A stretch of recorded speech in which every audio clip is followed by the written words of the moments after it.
لكل محتاج أنت لك الغنى. إن الحمد لله نحمده ونستعينه ونستغفره ونعوذ بالله من شرور أنفسنا ومن سيئات أعمالنا من يهده الله فلا مضل له ومن يضلله فلا هادي له وأشهد أن لا إله إلا الله وحده لا شريك له وأشهد أن محمدا عبد الله ورسوله. أما بعد فقد قال الله سبحانه وتعالى في القرآن الكريم: الله نور السماوات والأرض مثل نوره كمشكاة فيها مصباح المصباح في الزجاجة كأنها كوكب دري يوقد من شجرة مباركة زيتونة لا شرقية ولا غربية يكاد زيتها يضيء ولو لم تمسسه نار نور على نور يهدي الله لنوره من يشاء ويضرب الله الأمثال للناس والله بكل شيء عليم. في بيوت أذن الله أن ترفع ويذكر فيها اسمه يسبحون في الغدو والآصال رجال لا تلهيهم تجارة ولا بيع عن ذكر الله وإقام الصلاة وإيتاء الزكاة يخافون يوما تتقلب فيه القلوب والأبصار ليجزيهم الله أحسن ما عملوا ويزيدهم من فضله. সমস্ত প্রশংসা নিবেদন করছি সেই মহান রব্বুল ইজ্জত ওয়াল জালালের জন্যে, যিনি আমাদের মহান রব, যিনি আমাদের ইলাহ, এবং দুরুদ এবং তাসলিম প্রেরণ করছি, সালাত এবং সালাম প্রেরণ করছি সেই মানব জাতির সবচেয়ে বড় শিক্ষক যিনি ছিলেন মুহাম্মাদুর রাসূলুল্লাহ সাল্লাল্লাহু আলাইহি ওয়াসাল্লামের প্রতি। আল্লাহুম্মা সাল্লি আলা মুহাম্মদ ওয়া আলা আলি মুহাম্মদ কামা সাল্লাইতা আলা ইব্রাহিম ওয়া আলা আলি ইব্রাহিম ইন্নাকা হামিদুম মাজিদ। আল্লাহুম্মা বারিক আলা মুহাম্মদ ওয়া আলা আলি মুহাম্মদ কামা বারাকতা আলা ইব্রাহিম ওয়া আলা আলি ইব্রাহিম ইন্নাকা হামিদুম মাজিদ। আল্লাহ তিনি হচ্ছেন সেই মাবুদ যিনি আমাদের সব কিছু নিবেন, সব কিছু আমাদের থেকে নিবেন। ইলাহ যাকে বলে, ইলাহ অর্থাৎ যে সব কিছু আমাদের থেকে নিবেন, আমার মনের ভাবটা আল্লাহ নিবেন, আল্লাহ এটা চান। আল্লাহ আমার মনের ভালোবাসাটুকু, সবচেয়ে বিগলিত যে শ্রদ্ধা যেটাকে ভালোবাসা বলে, এই মনের ভাবের যে ভালোবাসা, এর সবচেয়ে উচ্চ পর্যায়ের ভালোবাসাটা আল্লাহই শুধু নিবেন। সবচেয়ে ভালোবাসা সবচেয়ে উপরে স্টেজ যেটা, শুধুই আল্লাহ নিবেন। তিনি ইলাহ। আমার সমস্ত নামাজ তিনি নিবেন, কারণ তিনি ইলাহ। আমার সমস্ত জাকাতের সম্পদ আল্লাহর জন্য দিলাম, এই ইবাদতটুকু আল্লাহই নেবেন, ইলাহ। আর তিনি হচ্ছেন রব, যিনি দিয়েছেন সব যিনি দিয়েছেন তিনি রব। আমার এই অস্তিত্ব, 3.5 হাতের অস্তিত্ব তিনি দিয়েছেন, এই মহাবিশ্ব তিনি দিয়েছেন, সমস্ত রিজিক তিনি দিয়েছেন। তাহলে যে সব কিছু দেয় তিনি কে? রব। তাইলে দেয়া নেওয়ার সম্পর্কটাই হচ্ছে মূলত, যে দেয়া নেয়ার সম্পর্ক ঠিক রাখতে পারলো সে আল্লাহর সাথে সম্পর্ক ঠিক রাখতে পারলো। দেয়া আর নেয়া, আল্লাহ কি দিয়েছেন, এজন্য প্রথমে রবকে চিনতে হবে। সূরা ফাতিহাতে আল্লাহ সেই ব্যবস্থাই করেছেন। প্রথমে রবকে চিনো, আলহামদুলিল্লাহি রব্বিল আলামিন। প্রথমে আল্লাহ রবের পরিচয় দিয়েছেন, নিজের পরিচয় দিয়েছেন যে কে সব কিছু দেয় এটা আগে জানো। সব কিছু কে দিয়েছেন এটা সর্বপ্রথম, এই নলেজটা আগে রাখো। এরপরে তুমি কার কাছে চাইবা, যেহেতু তিনি সব দিয়েছেন, তাইলে তিনি সিরাতাল্লাযীনা আনআমতা আলাইহিম, এই সিরাত রাস্তা দেখানোর দায়িত্ব তার। আর আল্লাহর কাছেই যে সব কিছু চাইবো, আল্লাহর কাছে ইজা সাআলতা ফাসআলিল্লাহ, তুমি যদি আল্লাহ চাও তাহলে আল্লাহর কাছেই চাও। রাসূল সাল্লাল্লাহু আলাইহি ওয়াসাল্লাম বলছেন ওয়া ইজাস্তানতা ফাস্তাইন বিল্লাহ, আর যদি কারো কাছে সাহায্য চাও, সর্বপ্রথম সাহায্য চাওয়ার মূল যে সাহায্য যেটা আসবে ওইটা সর্বপ্রথম আল্লাহর কাছেই চাও। মানুষের কাছেও কিছু যদি চান, সেইটাও আসলে কে দিয়েছেন? আল্লাহ দিয়েছেন। তিনি দিতে পারতেন না যদি আল্লাহ না অনুমোদন করত। তাহলে ইলাহ, আমার সমস্ত কিছু আল্লাহর কাছে যাবে, আর আমার যা এসেছে সব আল্লাহ থেকেই এসেছে। এই দুই কনসেপ্ট যদি আমাদের ঠিক হয়ে যায়, তাহলে বাংলাদেশটা ফুলে ফসলে এমন ভরাট হয়ে যেত, এমনভাবে আমাদের দেশটা এগ্রিকালচারে উন্নত হয়ে যেত, এগ্রিকালচার ভিত্তিক দেশ, গার্মেন্টস এত উন্নত হয়ে যেত যে সম্পদ খাওয়ার লোক থাকতো না। ওয়ালাউ আন্না আহলাল কুরা আমানু ওয়াত্তাকাউ, যদি জনপদবাসীরা ঈমান আনে এবং তাকওয়া, আল্লাহ ভীতি, আল্লাহ ভয় যদি তাদের অন্তরে তারা প্রবেশ করায়, লাফাতাহনা আলাইহিম বারাকাতিম মিনাস সামাই ওয়াল আরদ, আসমানের এবং জমিনের সমস্ত দুয়ার, ব্যবসার দুয়ার, বিজনেসের সবচেয়ে উচ্চ পর্যায়ের দুয়ার, গার্মেন্টস ইন্ডাস্ট্রি, তারপরে কৃষিক্ষেত, সব কিছু আল্লাহ আসমানের দুয়ার জমিনের দুয়ার সব খুলে দিতেন যদি আমানু ওয়াত্তাকাউ, ঈমান আনতো এবং তাকওয়াটা পালন করত। এটা হচ্ছে আল্লাহর সাথে কৃত চুক্তি বাস্তবায়ন করার সাথে সাথেই ইসলাম এমন একটা জীবন ব্যবস্থা, শুধুমাত্র আপনি ইসলামের যে কোনো একটা পয়েন্ট নেবেন, একটা পয়েন্টের উপর আমল করবেন, দেখবেন যে কত কল্যাণ ওই পয়েন্টের ভিতরে। শুধু একটা পয়েন্ট। আমার একটি আলোচনা ইন্টারনেটে আছে, আধুনিক বিজ্ঞান এবং রাসূল সাল্লাল্লাহু আলাইহি ওয়াসাল্লামের সুন্নাহ, এখানে আলোচনা করেছি। সেখানে আপনারা দেখবেন যে একটা দাড়ির বৈজ্ঞানিক বিষয় নিয়ে আমি আলোচনা করেছিলাম। আপনারা যদি দেখেন তাহলে দেখবেন যে শুধু এতটুকু একটা রাসূল সাল্লাল্লাহু আলাইহি সাল্লামের একটা সুন্নাহ, যিনি এটা পালন করতে বলেছেন, শুধু এতটুকুর ভিতরে আমাদের জাগতিক কল্যাণ কত, আর আখিরাতের যেই মূল ডিশ এটা তো আছেই। আল্লাহু আকবার। তাহলে মুমিন দোনো জাহান থেকে কোনো জাহানের লস কিন্তু মুমিনের হবে না, সে দুনিয়ারটাও পেল, আখিরাতটাও পেল। আজকে আমার আলোচনার বিষয় হচ্ছে ইসলামের আলোকে শিক্ষা এবং সংস্কৃতি, এবং আমরা কোন পথে যাচ্ছি।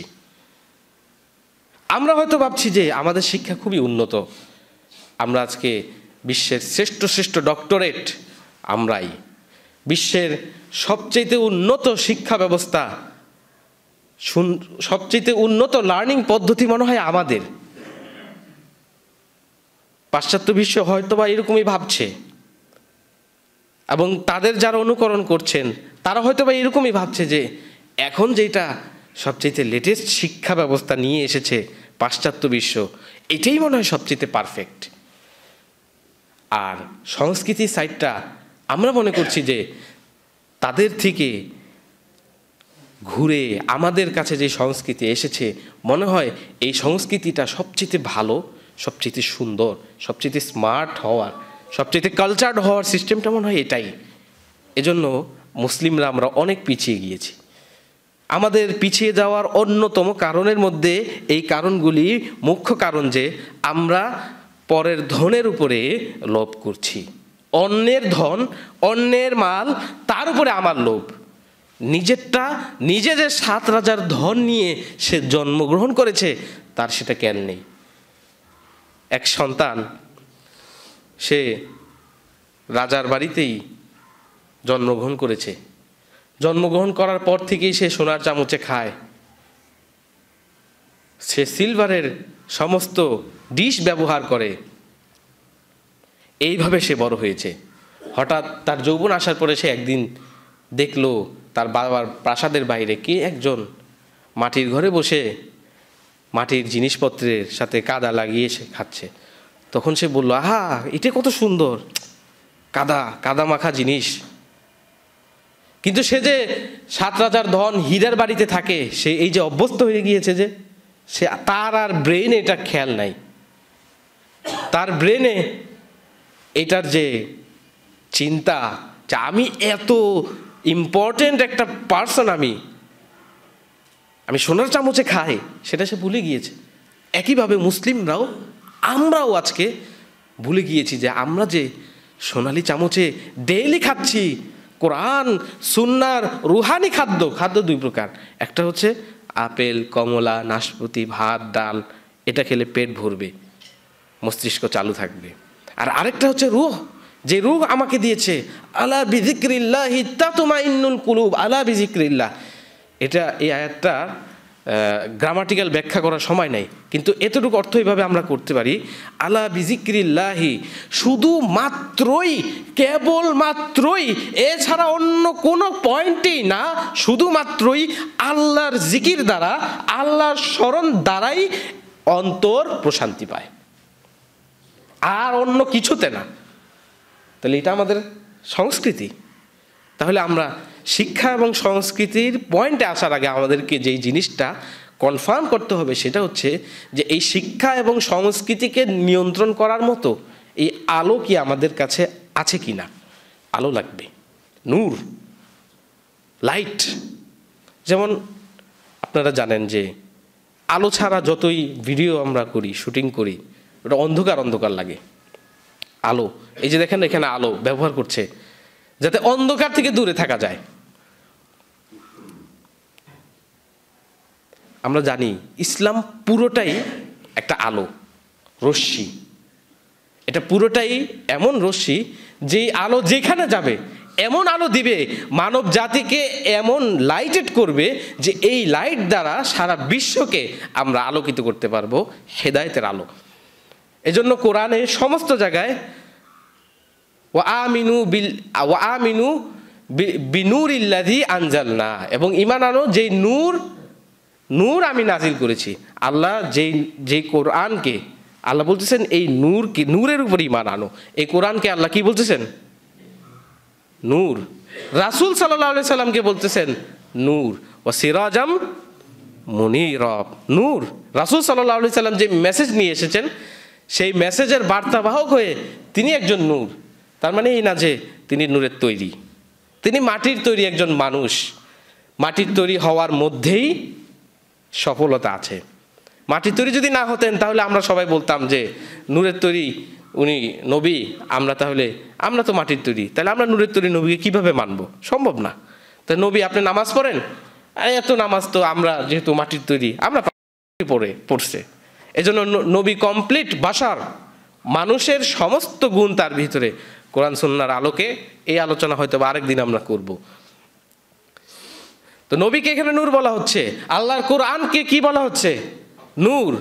ইসলামের প্রত্যেকটা আমল এক একটা নূর, লাইট আলো দিবে। প্রত্যেকটা আমল এক একটা করে নতুন আলো আমাদের অন্তরে সংযোজন করে, নতুন একটা আলো আমাদের অন্তরে নিয়ে আসে। যেমন নবীজি সাল্লাল্লাহু আলাইহি ওয়াসাল্লাম বলছেন, ইযা আযনামাল আবদ নুকিতাত ফি কলবিহি নুকতাতান সাউদা। যদি একজন বান্দা একটা গুনাহ করে তাহলে তার অন্তরে একটা কালো দাগ পড়ে, আরেকটা গুনাহ করলে আরেকটা পড়ে, এরপর আরেকটা করলে আরেকটা পড়ে।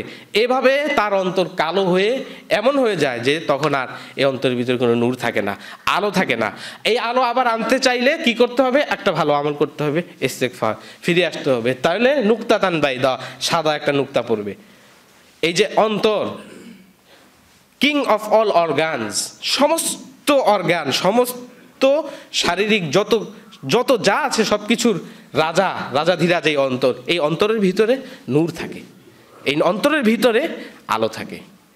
আজকে আমরা জানি যে এই অন্তরটা যদি আমরা পবিত্র করতে পারি তাহলে সব কিছু পবিত্র হয়ে যাবে। অন্তরের আলোটা যদি প্রজ্বলিত করতে পারি আমাদের সমস্ত কিছু প্রজ্বলিত হয়ে যাবে।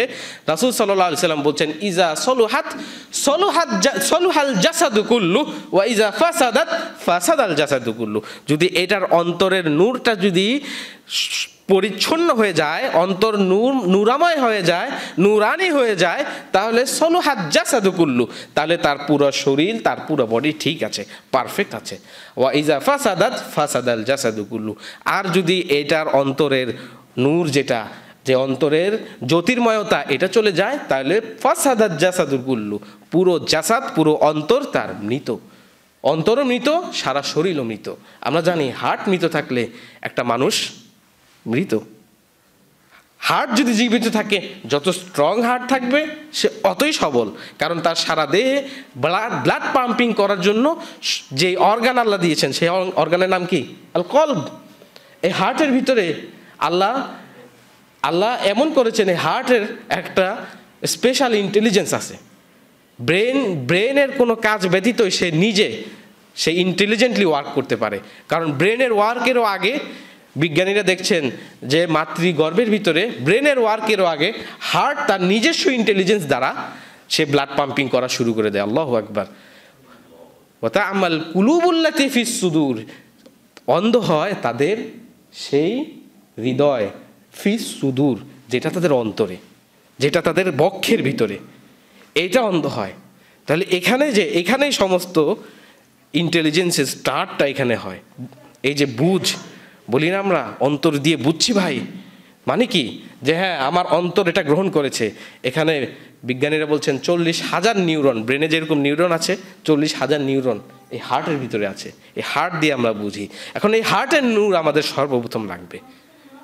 হার্টের নূর, প্রত্যেকটি আমল এক একটা নূর, যেটা হার্টে আমাদেরকে চাঙ্গা করবে, আমাদেরকে নতুন আলো দিবে।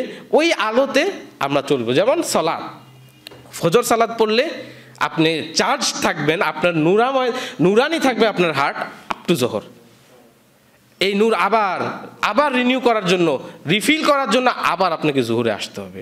জোহরে আপনি এসে এখানে সময় দিলেন, আবার আপনাকে কিছুক্ষণ পরে এই নূর আবার কমতে থাকবে, আবার নূর রিফিল করার জন্য আবার আপনাকে আসরে আসতে হবে, এভাবে এশা পর্যন্ত।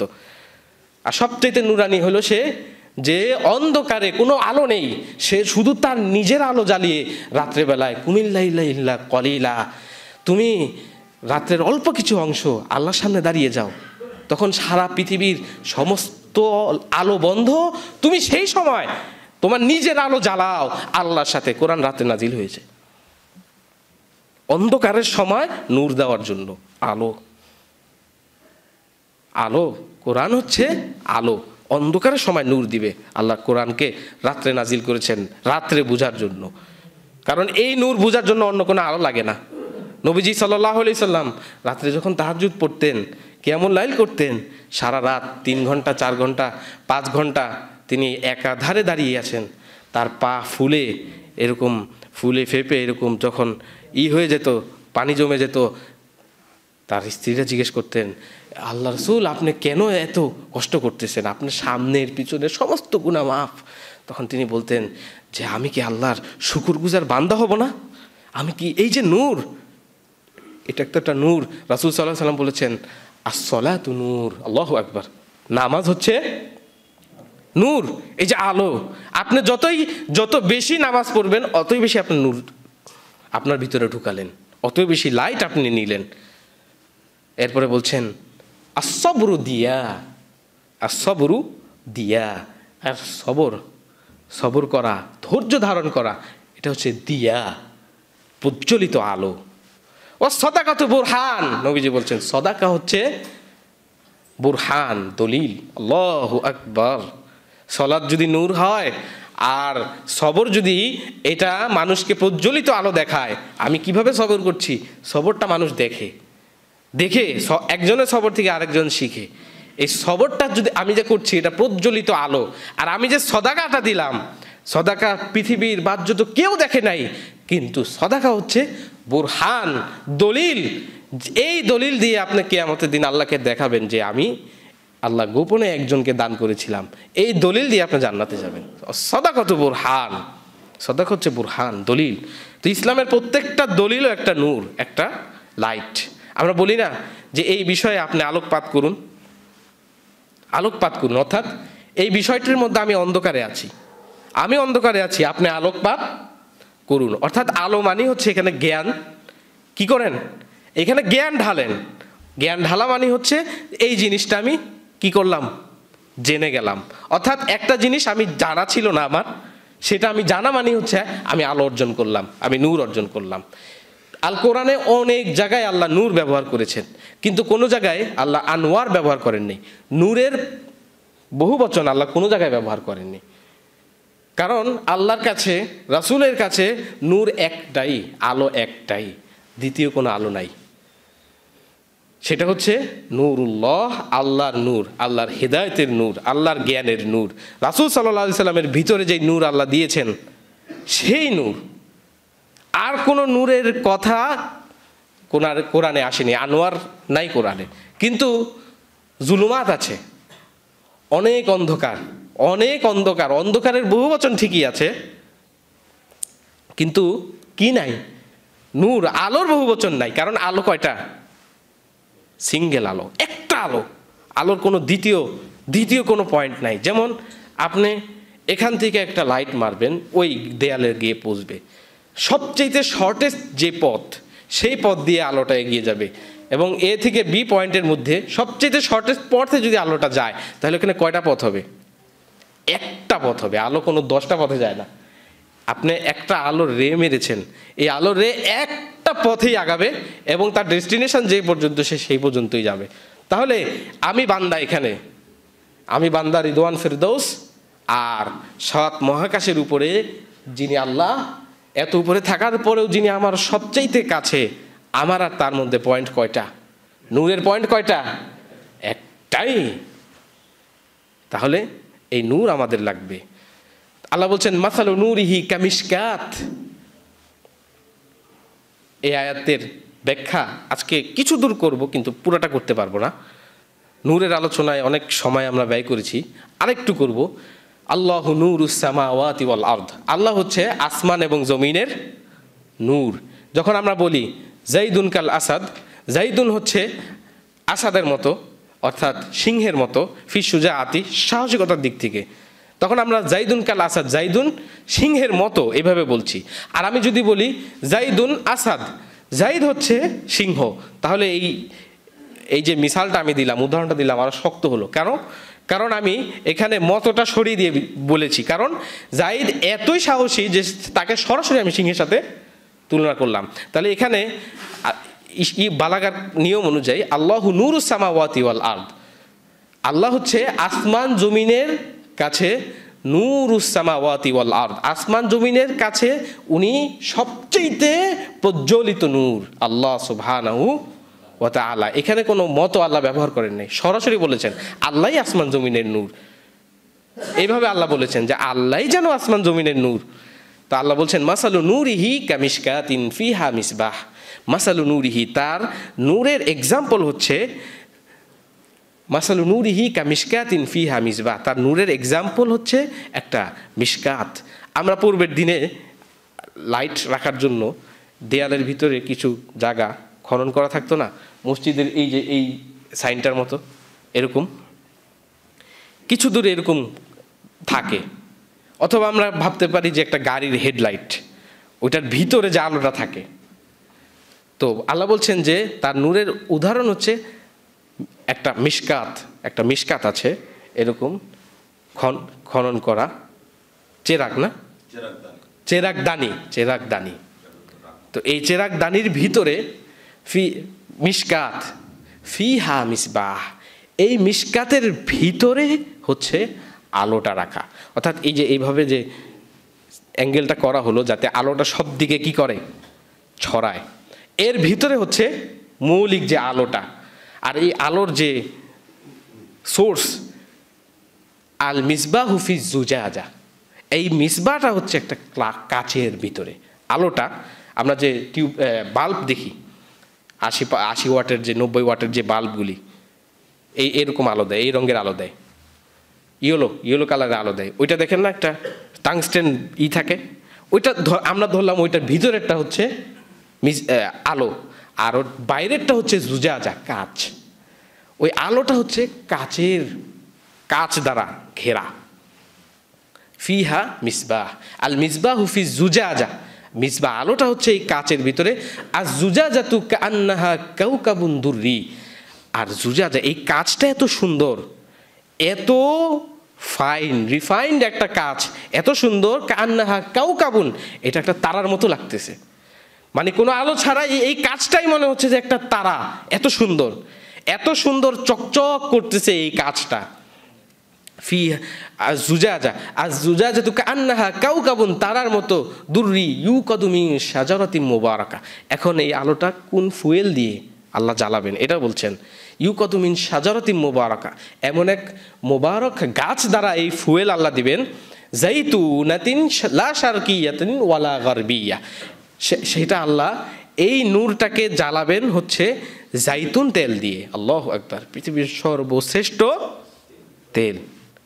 জাইতুন গাছ স্পেনে হয়, আরব দেশগুলোতে হয়।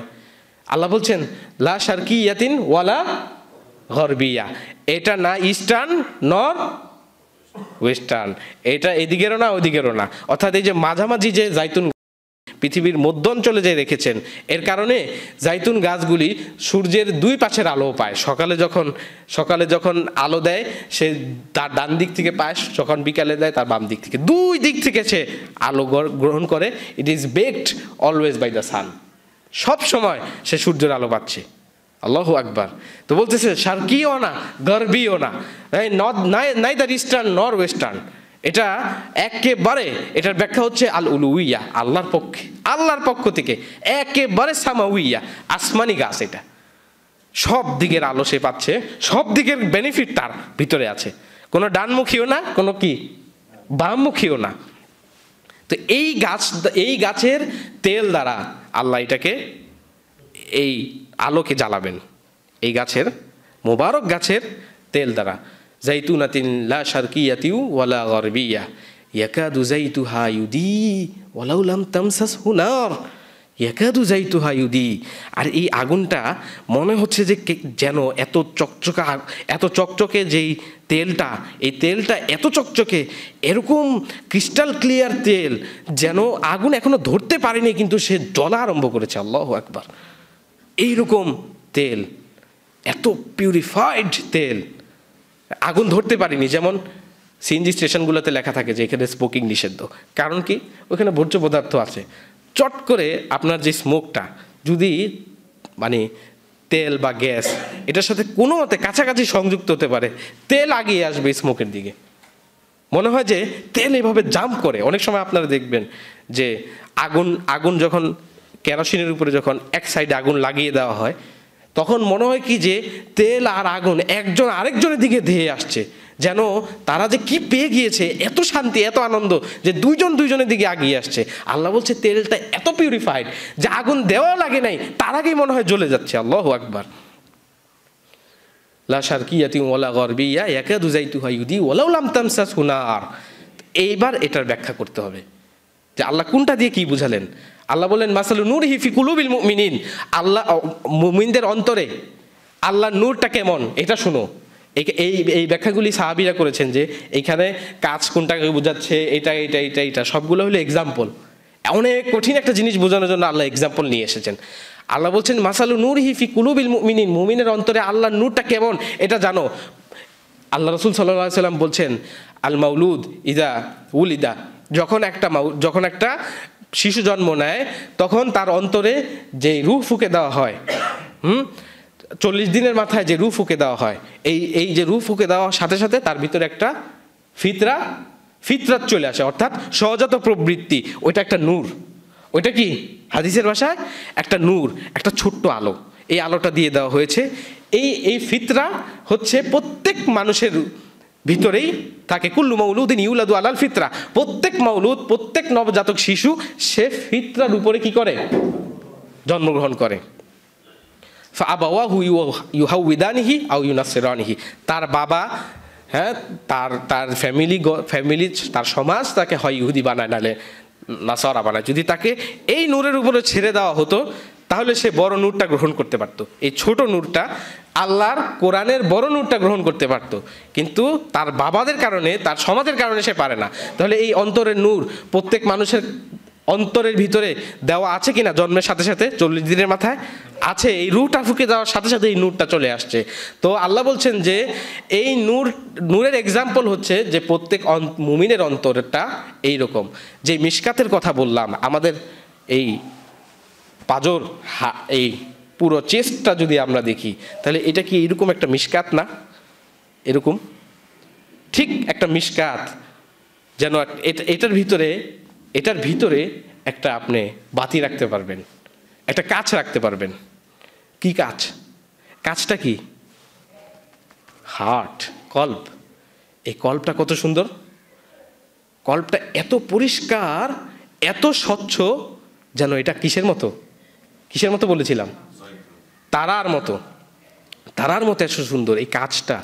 আল্লাহ জন্ম অবস্থায় এমন একটা কাঁচ আমাদেরকে দিয়েছেন, এমন একটা হৃদয় আমাদের দিয়েছেন, এটা কাঁচের মতো স্বচ্ছ থাকে। আল্লাহু আকবার। বুঝতে আসতেছে আয়াতটা? কাঁচের মতো স্বচ্ছ এই হৃদয়টা থাকে। আল্লাহু আকবার।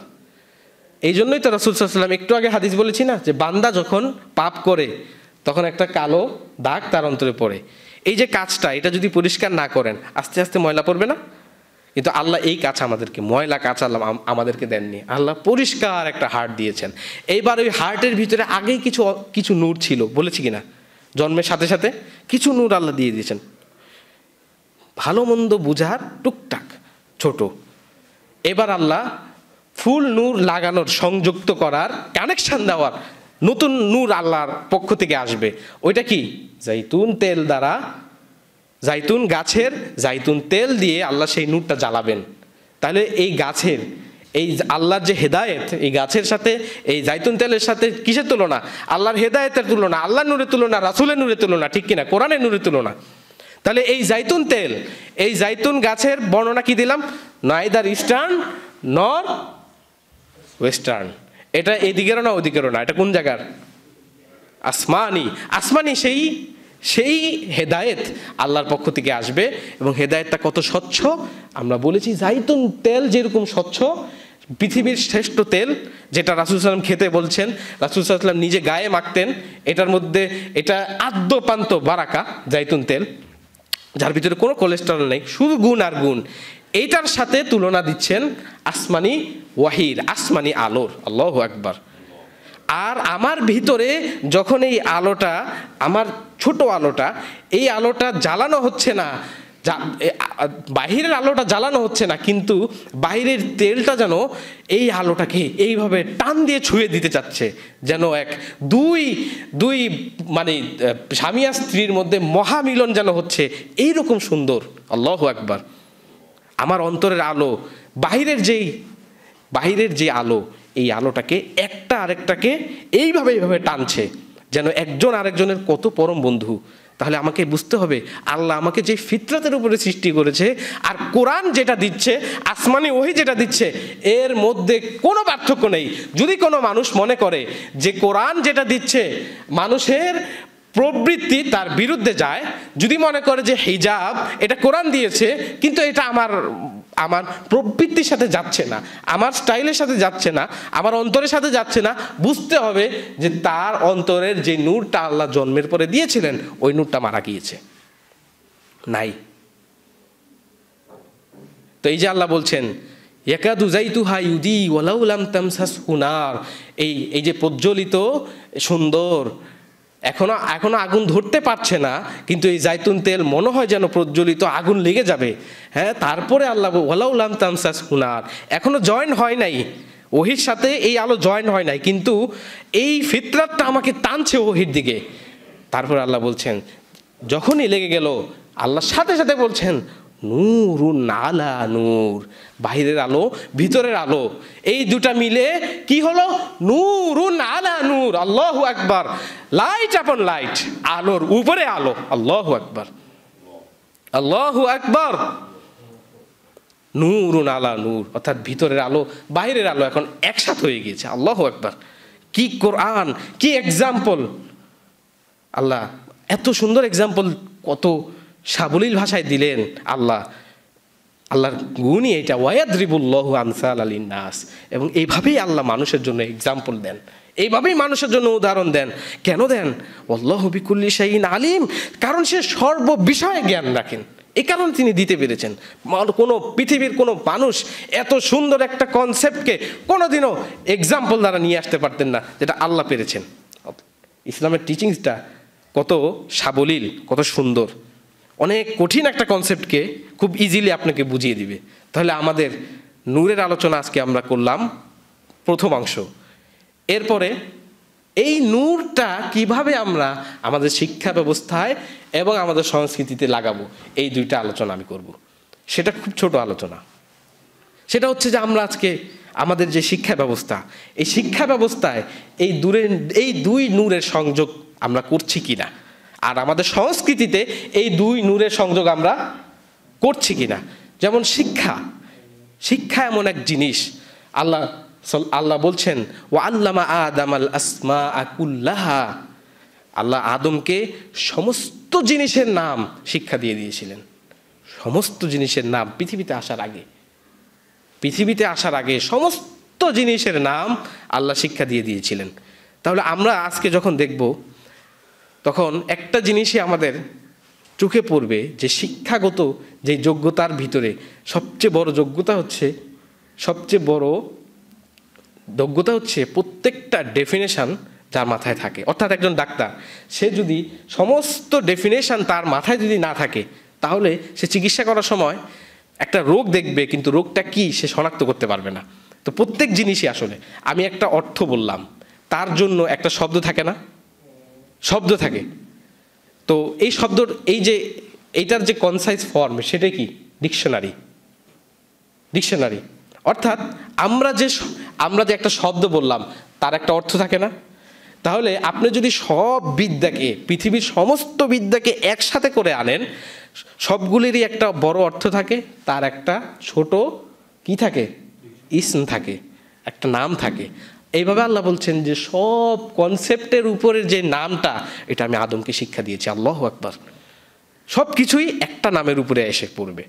বিশাল এক বিদ্যাকে আমরা একটা কি নাম দিলাম, অ্যাস্ট্রোনমি, তাই না? অ্যাস্ট্রোনমির ভিতরে হাজার হাজার ইস্তেলাহাত, হাজার হাজার এরকম ডেফিনেশন আছে। বিশাল একটা বিষয়, ওটার একটা নাম, এটা এই সাবজেক্ট। বিশাল একটা বিষয় আমরা নাম দিলাম কি, কেমিস্ট্রি বলার সাথে সাথে এর ভিতরে সমস্ত বিষয় কি চলে আসবে। আল্লাহর সমস্ত কিছুর নাম, আসলে সব কিছু এন্ড আপ হয় একটা নাম দেওয়ার মাধ্যমে। নাহলে কনসেপ্ট থেকে যাবে, আপনি চিনবেন না ওই জিনিসকে। তাহলে আমাদের মুসলিম উম্মার ভিতরে এই যে এলম আল্লাহ শিখিয়েছেন, এই এলম আর হিকমা, বুদ্ধি, এই দুইটা জিনিসকে একসাথে করতে হবে। এলম আর হিকমা, আমরা আজকে অনেক বুদ্ধি চর্চা করে আমরা মনে করছি যে আমরা অনেক জ্ঞানী। বুদ্ধি এক জিনিস, জ্ঞান আরেক জিনিস। যেমন আমি বুঝতেছি যে এইটা দিয়ে কথা বললে সাউন্ডটা সবার কাছে পৌঁছায়, কিন্তু আমি এখানে এই মাইক সেন্ট্রাল সিস্টেমটা সম্পর্কে কিছু জানি না। তাহলে আমি যদি মনে করি যে শুধু মাইকে কথা বললেই এই কথাটা সবার কাছে পৌঁছে যায়, আর বাকি নলেজটা আমার না থাকে, তাহলে আমি একটা জ্ঞান অর্জন করিনি। আমার বুদ্ধি খাটিয়ে একটা জিনিস আমি বুঝছি যে এখানে কথা বললে সাউন্ড সবার কাছে চলে যায়।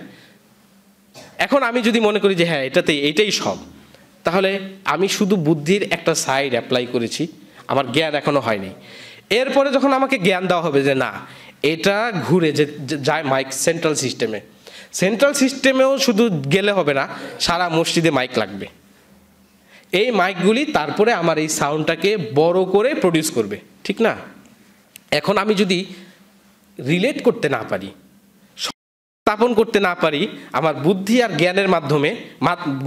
জ্ঞানের মধ্যে, তাহলে আমার এটা শুধু একটা নিছক বুদ্ধি রয়ে যাবে, এটা জ্ঞানে পরিণত হবে না, ঠিক কিনা? আমার সে জ্ঞানে পরিণত তখনই হবে যখন আমি বুঝবো যে না, এই সাউন্ডটা এখান দিয়ে পাস করে টোটাল একটা সিস্টেম আছে। আমি যদি পুরো সিস্টেমটা সম্পর্কে নাও জানি, কিন্তু আমার একটু বুঝতে হবে যে শুধুমাত্র এইটার কাজ না। তাহলে আমরা বুদ্ধিজীবী কোথায় হলাম? আমরা বুদ্ধিজীবী এখানে হলাম যে আমরা শুধু এই মাইকের গুণটা বুঝছি, কিন্তু মাইকের যে সেন্ট্রাল যে সিস্টেমটা আছে, এই সেন্ট্রাল সিস্টেমটা আমরা বুঝছি না। আমি কি বলছি আপনারা কি বুঝতে পারছেন? অর্থাৎ এই লোকগুলি যাদের নাম বুদ্ধিজীবী, যাদের নাম থিঙ্ক ট্যাঙ্ক, তারা আল্লাহর নিয়ামতের উপরে গবেষণা করছে, আল্লাহকে চিনে না। গবেষণাটা আল্লাহর নিয়ামতের উপরে, হিউম্যান বডি নিয়ে গবেষণা একজন ডাক্তারের, কিন্তু সে যদি আল্লাহকে না চিনে, তাহলে আপনার এই গবেষণা বৃথা, আপনার এই চিকিৎসা বৃথা। আপনি গবেষণার এই বুদ্ধিকে জ্ঞানের সাথে রিলেট করেন নাই। ওই যে আমরা যে আবার একটা এক্সাম্পল দিব, কারণ ওই যে আল্লাহ এক্সাম্পলের কথা বলছেন, এক্সাম্পলের উপরে আলোচনা হওয়া উচিত আমি মনে করি। সবচেয়েতে পারফেক্ট বেনিফিশিয়াল আলোচনা হয় যখন উদাহরণ দেওয়া হয়।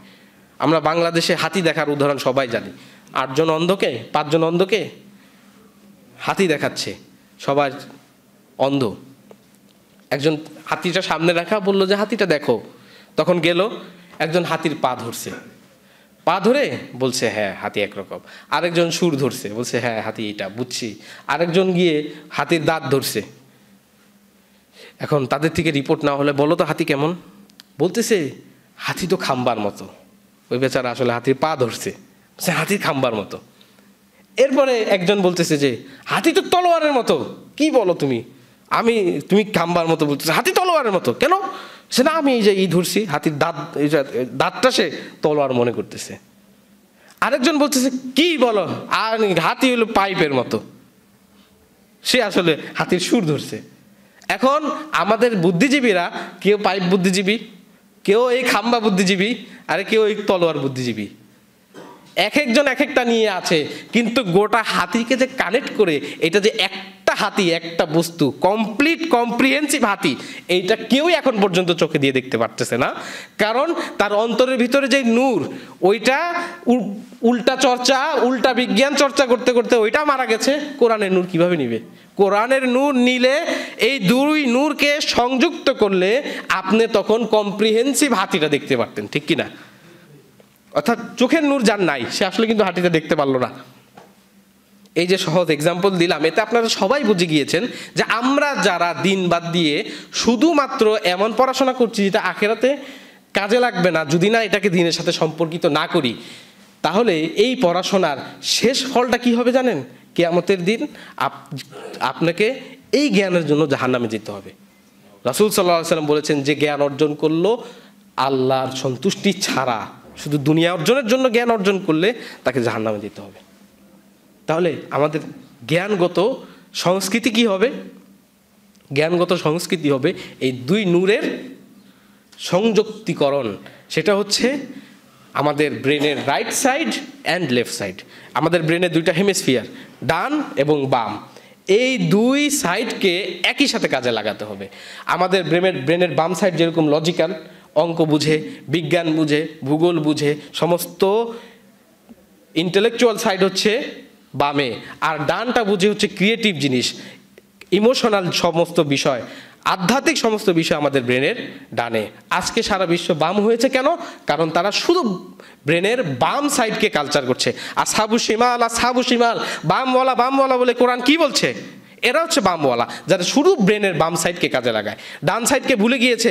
বিজ্ঞানীরা আবিষ্কার করেছেন ব্রেনের ভিতরে একটা পয়েন্ট আছে, ফ্রন্টাল লোবের ভিতরে, যেটা আল্লাহকে ডাকার সাথে সাথে শিহরিত হয়ে ওঠে। আল্লাহু আকবার। তাহলে আমাদের অন্তরের ভিতরে, আমাদের ব্রেনের ভিতরে যদি আল্লাহর যে সেলগুলি, আল্লাহকে চেনার যে সেলগুলি, এগুলি যদি না থাকতো, তাহলে আমরা কেউ ইবাদত করতে আসতামই না মসজিদে। আল্লাহ এটা ইনস্টল করে আমাদের মাথার ভিতরে দিয়ে দিয়েছেন।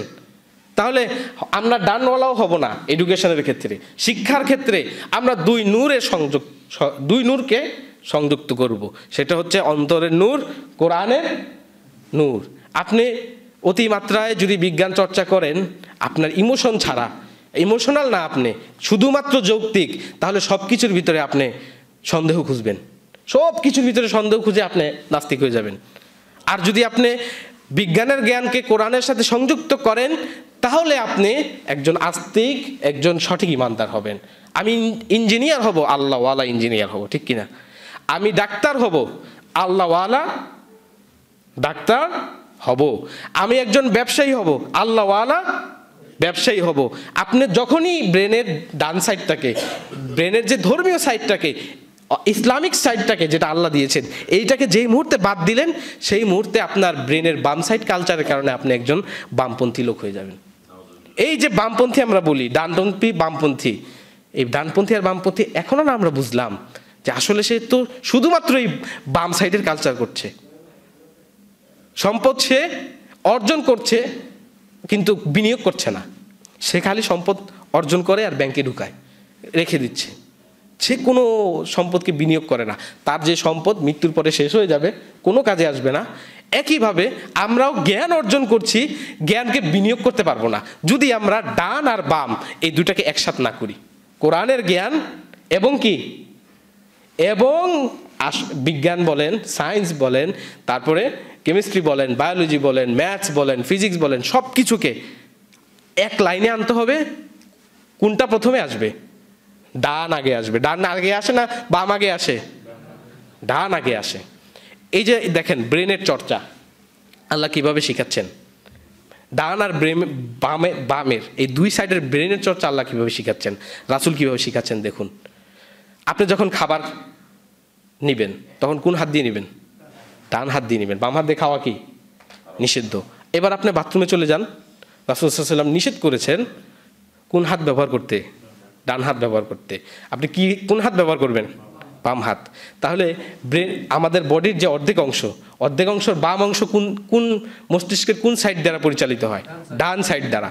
আর আর ডানের অংশ কোন সাইড দিয়ে? বাম সাইড দ্বারা। অতএব আপনি যখন ডান দিয়ে নিচ্ছেন ব্রেনের বাম সাইডকে কাজে লাগাচ্ছেন, আবার বামও যখন ব্যবহার করছেন ব্রেনের ডান সাইডকে কাজে লাগাচ্ছেন। প্রত্যেকটা আমল, কাপড় পরার সময় ডান দিক দিয়ে আর কাপড় খোলার সময় বাম দিক দিয়ে। তাহলে এবার বুঝলেন সাহাবীদের ব্রেন এত সচল কেন? সব সাইড তারা ইউজ করতেছে। মসজিদে ঢোকার সময় কোন সাইড? ডান সাইড। ডান পা দিয়ে ঢুকলাম, ব্রেনের বাম সাইডটা ইউজ হলো। আবার বাম পা দিয়ে বের হলাম, ব্রেনের ডান সাইড ইউজ হলো। বাথরুমে ঢুকা আর বাইর হওয়ার সময় কোন পা? সব কিছুতে এই ইসলামের প্রত্যেকটা আমলে এরকম ডান বাম আছে। তাহলে এই যে প্রত্যেকটা মুহূর্তে 24 আওয়ার্স আমরা ব্রেনের ডান সাইড পজিটিভ, বাম সাইড কোনটা কোন সময় ইউজ করব, আল্লাহ আমাদেরকে রাসূলের মাধ্যমে যে শিখিয়ে দিলেন, এর মাধ্যমে আমরা কি হয়েছি?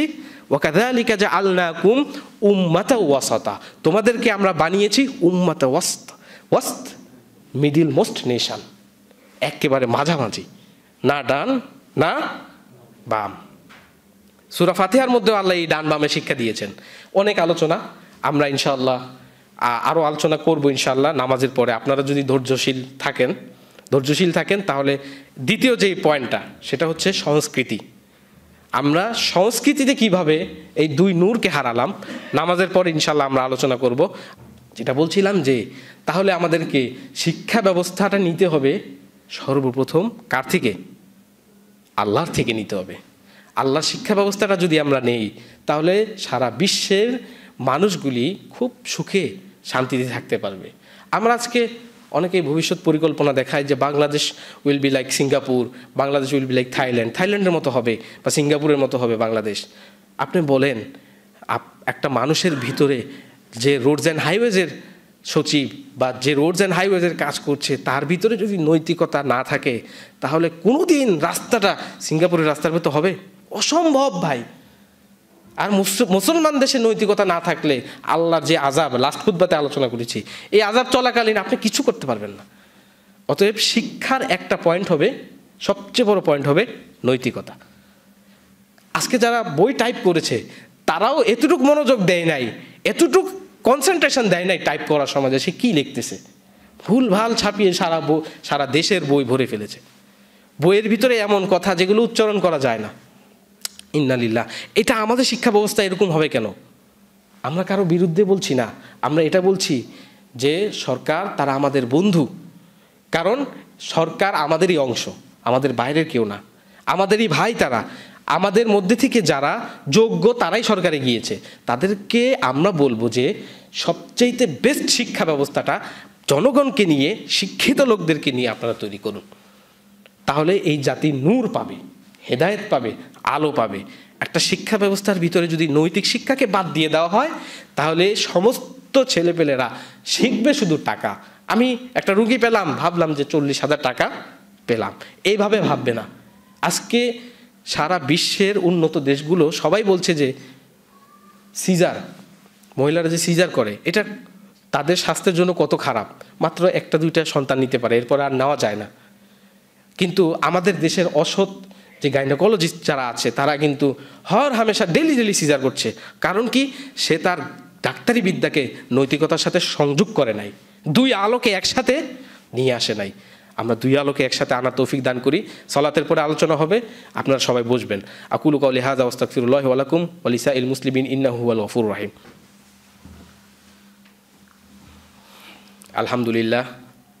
আলহামদুলিল্লাহি ওয়া কাফা ওয়া সালাতু ওয়া সালামু আলা মান লা নাবিয়্যা বা'দা وقد قال الله سبحانه وتعالى إن الله وملائكته يصلون على النبي يا أيها الذين آمنوا صلوا عليه وسلموا تسليما اللهم صل على محمد وعلى آل محمد كما صليت على إبراهيم وعلى آل إبراهيم إنك حميد مجيد اللهم بارك على محمد وعلى آل محمد كما باركت على إبراهيم وعلى آل إبراهيم إنك حميد مجيد عباد الله رحمكم الله إن الله يأمركم بالعدل والإحسان وإيتاء ذي القربى وينهون عن الفحشاء والمنكر والبغي يعظكم لعلكم تذكرون فاذكروا الله يذكركم وادعوه يستجب لكم ولذكر الله أكبر والله يعلم ما تصنعون أقم الصلاة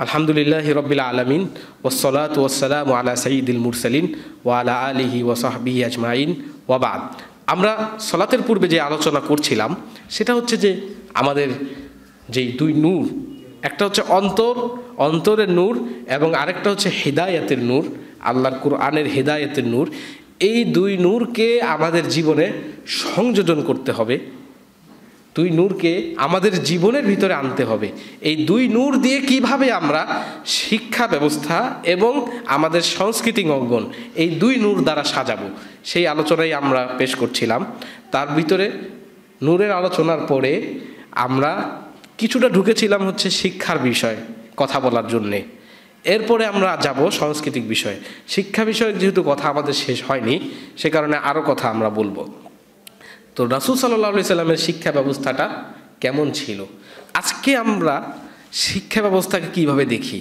এবং তারা শিক্ষা ব্যবস্থাকে কিভাবে দেখতেন এর মধ্যে একটা মুকারানা আরবিতে এটাকে মুকারানা বলে আর ইংলিশে হচ্ছে কম্প্যারিজন তাহলে আমরা একটা কম্প্যারেটিভ স্টাডি করব যে ইসলাম শিক্ষা ব্যবস্থা যা দিয়েছেন আর আমরা যা করছি আমাদের কিছু চেঞ্জ আনতে হবে এবং যারা ইসলামিক শিক্ষা ব্যবস্থা অনেক দিন লালন করার পরে আজকে তাদের ভিতরে যে সমস্যাগুলি ঢুকেছে তাদের কি চেঞ্জ করতে হবে কারণ অনেক ইসলামিক শিক্ষা ব্যবস্থার অনেক শিক্ষা পাশ্চাত্য বিশ্ব নিয়েছে আবার আমরা অনেক ইসলামিক শিক্ষা ব্যবস্থা আমাদের মাদ্রাসা মসজিদে আমরা ছেড়ে দিয়েছি তাহলে এই যে একটা মিল আনতে হবে এই মিলটা আমরা কিভাবে আনবো এটার একটা কম্প্যারেটিভনেস দরকার তো রাসূলের শিক্ষা ব্যবস্থাটা কেমন ছিল আমরা আজকে যেই পরিমাণ গুরুত্ব বিল্ডিংয়ের উপরে দিই প্রাতিষ্ঠানিক করার চেষ্টা করি সব কিছুকে এতটা বিল্ডিং এবং প্রাতিষ্ঠানিক শিক্ষা রাসূল সাল্লাল্লাহু আলাইহি ওয়াসাল্লাম দেননি বিল্ডিং করার এই চেতনা রাসূল সাল্লাল্লাহু আলাইহি ওয়াসাল্লাম দেননি এখানে আমি হাদিস নিয়ে আসব সেটা হচ্ছে লা তাকুমুস সাআ কিয়ামত ততক্ষণ পর্যন্ত হবে না হাত্তা ইয়াতাতাওয়ালান নাসু ফিল বুনিয়ান মানুষ যতক্ষণ না পর্যন্ত একজন আরেকজনের সাথে কম্পিটিশন করবে লম্বা লম্বা বিল্ডিং করার ক্ষেত্রে 1980 সালের দুবাইয়ের ছবি যদি দেখবেন যে টয়োটা এরকম কয়েকটা বড় বড় কোম্পানির একটা দুইটা টাওয়ার পুরো দুবাই যে শারজা সিটি পুরোটা মরুভূমি ফাঁকা আজকে দুবাই গেলে মনে হয় যে বিল্ডিং ছাড়া দুবাইতে আর কিচ্ছু নাই আজকে মুসলমান দেশগুলোতে একজন আরেকজনের সাথে কম্পিটিশন করে শুধুমাত্র বিল্ডিং নিয়ে বিল্ডিংয়ের কম্পিটিশন দুবাইয়ের শেখ বলছে দুবাইয়ের রাজা বলছে আমি এত টাওয়ার বিল্ডিং এত বড় টাওয়ার বানাবো এত তালা 200 তালা এত তালা সৌদি আরবের আরেকজন বলছে যে না আমি এর চাইতে আরো বড় করব মালয়েশিয়ানরা বলছে যে না কিছু না পারি অন্তত কিছু একটা তৈরি করতে হবে মান টিকতেছে না এখন মানটা হয়ে গিয়েছে প্রত্যেকটা রাষ্ট্রের মান হয়ে গিয়েছে এই যে আমরা আমাদের দেশের ইজ্জত যদি রক্ষা করতে হয় তাহলে আমাদেরকে অ্যাটলিস্ট 150 তলা একটা বিল্ডিং লাগবে অনেকে বলে যে আরে বাংলাদেশ এই দেশটার ভিতরে একটা 100 তলা বিল্ডিং নাই 100 তলা একটা বিল্ডিংয়ের ভিতরে কি হবে জেনা আর ব্যভিচার ছাড়া আমরা যেই উন্নত টাওয়ারগুলি দেখি সারা বিশ্বে এই সমস্ত উন্নত টাওয়ারগুলির মধ্যে শুধুমাত্রই সমস্ত অশ্লীল কর্মের বাজারগুলা উন্নত বাজার একটা হচ্ছে যে আমরা যেটাকে নিষিদ্ধ পল্লী বলি যৌনপল্লী বলি এগুলো হইল অনুন্নত বস্তি আর ওগুলি হচ্ছে উন্নত সিস্টেমে একই কাজ একই কাজ এই বিল্ডিংগুলোর ভিতরে হচ্ছে। এই বিল্ডিংয়ের প্রভাব মুসলমানদের ভিতরে থাকা উচিত না। মুসলমানদের মন থাকবে মাটিমুখী, দুনিয়ামুখী না। রাসূল সাল্লাল্লাহু আলাইহি ওয়াসাল্লাম সাহাবীদেরকে শিখাচ্ছেন যে ফালা তুহাদ্দিস নাফসাকা, যে তুমি নিজের অন্তরে এইটা ভাইবো না যে তুমি সকাল পর্যন্ত বাঁচবা, সকাল পর্যন্ত বাঁচবা এটা তুমি ভাববা না। আবার সকাল করছো, সন্ধ্যা পর্যন্ত বাঁচবা এই চিন্তাও করবা না। মুসলমানদের চিন্তা বিল্ডিংমুখী না, মুসলমানদের চিন্তা হচ্ছে মাটিমুখী। কারণ মাটির মানুষ, আমরা মাটিতে ফিরে যাব, এই চেতনা যত বেশি আমাদের ভিতরে লালিত হবে ওই শিক্ষাটা তত স্ট্রং হবে। কারণ আমার দেহ যা দ্বারা গড়া, সেই সহজাত প্রবৃত্তির সাথে আমি আমার এনভায়রনমেন্টকে কি করেছি, সংযুক্ত করেছি। যেমন আল্লাহ সুবহানাহু ওয়া তাআলা আদম আলাইহিস সালামকে এবং হাওয়া আলাইহিস সালামকে কোথায় থাকতে বলেছিলেন? উসকুন ফিল জান্নাহ। জান্নাহ মানে কি জানেন? জান্নাহ মানে হচ্ছে, একজন আরব যদি বলে লাদাইয়া জান্নাহ, আমার একটা জান্নাত আছে, তার মানে সে বলছে যে আমার একটা বাগান আছে। আল্লাহু আকবার। এই যে বাগানের পরিবেশ, ফল ফলাদির পরিবেশ, গাছের পরিবেশ, হ্যাঁ, আমরা নদীমাতৃক দেশ, আমরা নদী নষ্ট করে ফেলছি বিল্ডিং করতে করতে। মুসলমানদের চিন্তাধারা এরকম না, হবে না, এরকম হতে পারবে না। এই যে কংক্রিট, সিমেন্ট, তারপরে ইট, বালু, এন তেন, এই যে আমাদের জীবনের প্রথম থেকে শেষ পর্যন্ত চিন্তাই হচ্ছে যে সারা জীবন রোজগার করব, একটা বিল্ডিং যাতে আমি বানাতে পারি। এই যে এই চিন্তা দিয়ে আমরা কি করেছি জানেন? কি হয়েছে? অনেক এডুকেশন থেকে পিছিয়ে গিয়েছি। রাসূলের শিক্ষা ব্যবস্থার ভিতরে বিল্ডিং বানানোর কোনো কনসেপ্ট ছিল না, যে বিল্ডিং একটা হবে ওইটার ভিতরে শিক্ষা হবে, এটা করতে করতে শিক্ষা শেষ হয়ে যাবে। আজকে বাংলাদেশে তাই হয়েছে, মুসলিম দেশগুলোতে তাই হয়েছে। আপনি হংকংয়ে যান, থাইল্যান্ডে যান, চায়নাতে যান, দেখবেন যে একটা চাইনিজ কোম্পানি, আপনি অবাক হয়ে যাবেন, একটা চাইনিজ মোবাইল কোম্পানি সারা ওয়ার্ল্ডে তারা মোবাইল সাপ্লাই দিচ্ছে, এরকম 10 ফিট বাই 10 ফিট একটা ঘরের ভিতরে। আপনারা জানেন কি না? জানেন, অবশ্যই জানেন, ইন্টারনেট আপনারা সবাই আমার থেকে ভালো জানেন। 10 ফিট বাই 10 ফিট, এর মধ্যে 3 জন থাকতেছে একটা সাইডে, পরপর 3 জন উপরে ডাবল ডেকার বাসের মতো ডাবলিং ট্রিপলিং করে তারা থাকতেছে। কিন্তু সে যেই প্রোডাক্টগুলি তৈরি করে সারা বিশ্বে সেটা যাচ্ছে, তাদের সংখ্যা অনেক বেশি, চাইনিজদের অনেক বেশি সংখ্যা। তারা তাদের সংখ্যাকে কিসে পরিণত করেছে? শক্তিতে। আমরা কি বলি? Man power. ম্যান যত বেশি, পাওয়ার তত বেশি। আর আমরা সংখ্যা এত থাকার পর আমাদের কেন পাওয়ার নেই? মুসলমানদের পাওয়ার নেই বিকজ আমরা ম্যানের সাথে যে পাওয়ার, এটা বাদ দিয়ে দিয়েছি। ম্যান আর পাওয়ারের মধ্যে একটা সংযোগ তখন ঘটবে যখন আমরা এই 2 নূর থেকে শিক্ষাটা নিব। তাহলে ম্যান আর পাওয়ার মাঝখানে কি? নলেজ। ম্যান পাওয়ার তখন হবে যখন এটাকে কি করা হবে? জ্ঞান দ্বারা সংযুক্ত করা হবে। চাইনিজরা তারা আল্লাহওয়ালা না, তারা বিধর্মী, কিন্তু তাদের যে জ্ঞান বুদ্ধিকে তারা প্রত্যেকটা দিন আপডেট করতেছে। এই কারণে আজকে আমেরিকা চায়নার কাছে ঋণ, আমেরিকা কত কোটি যে ঋণ, আমেরিকা আজকে চায়নার কাছে ডেপ্টে পড়ে আছে। তাহলে চায়না এমন অর্থনৈতিক করলো, যদি শুধু বিল্ডিংয়ের কনসেপ্টই তাদের ভিতরে থাকতো তাহলে তারা হয়তো বা দুবাইয়ের মতো একটা সিটি করতো বা সিঙ্গাপুরের মতো কিছু করতো, কিন্তু ওয়ার্ল্ড পাওয়ার নিতে পারতো না। তাহলে বিল্ডিংয়ের কনসেপ্ট, বিল্ডিং লাগবে না সেটা আমি বলছি না, থাকার ঘর তো লাগবে, কিন্তু থাকার ঘরটাই আপনার জীবনের উদ্দেশ্য, এটা যদি হয় তাহলে হেরে যাবেন।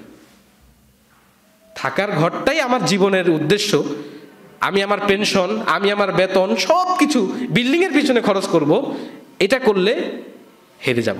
আর বিল্ডিং করার ভিতরে তেমন কোনো সওয়াব নাই। একটা বিল্ডিংয়ের পিছনে সওয়াব আছে, সেটা হচ্ছে মান বানা লিল্লাহি মসজিদান বানাল্লাহু বাইতান ফিল জান্নাহ। আল্লাহর জন্য একটা মসজিদ যে বানায়, আল্লাহ তার জন্য জান্নাতে একটা বাড়ি তৈরি করেন। আল্লাহু আকবার।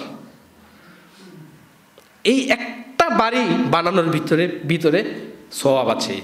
আর আদাবুল মুফরাদে একটি হাদিস ইমাম বুখারী নিয়ে এসেছেন, কি কঠিন কথা, ইন্নাল মারআ লা ইউজারু ইন্নাল মারআ লা ইউজারু লিকুল্লি শাই ইল্লাল বিনা, একজন মানুষ সব কিছুর জন্য আজর পাবে, সব কিছুর জন্য সওয়াব পাবে, সব কিছুর জন্য তার রিওয়ার্ড আছে, ইল্লাল বিনা, বিল্ডিং বানানো ছাড়া। কারণ এই মর্তের দুনিয়া, এই যেই দুনিয়া, এই মাটির দুনিয়া, এর ভিতরে বিল্ডিং বানানোর যে কনসেপ্ট, বিল্ডিং বানাতে পারেন কিন্তু সব পাবেন না। বিল্ডিং বানানোর যে কষ্ট আপনি করলেন, আমিলাতুন নাসিবা, একেবারে জীবন গলানো সমস্ত প্রচেষ্টা, সবই পাবেন না, কোনো সব পাবেন না। এই হাদিসের আলোকে নবীজির চাচা আব্বাস রাদিয়াল্লাহু তাআলা আনহু একদিন বিল্ডিং বানিয়েছেন। নবীজি ওই এলাকা দিয়ে ঘুরে এসে আব্বাস রাদিয়াল্লাহু তাআলার সাথে কথা নেই, কোনো কথা নেই। বিল্ডিং বানানো বলতে সেইটা রাসূল সাল্লাল্লাহু আলাইহি ওয়াসাল্লামরা তো মাটির ঘরেই থাকতেন, তারাও মাটির ঘরটা কিন্তু তারা একটু স্টাইলে করেছিলেন। বিদেশি আমাদের এই স্টাইলের বিল্ডিং তিনি তৈরি করার চেষ্টা করেছিলেন।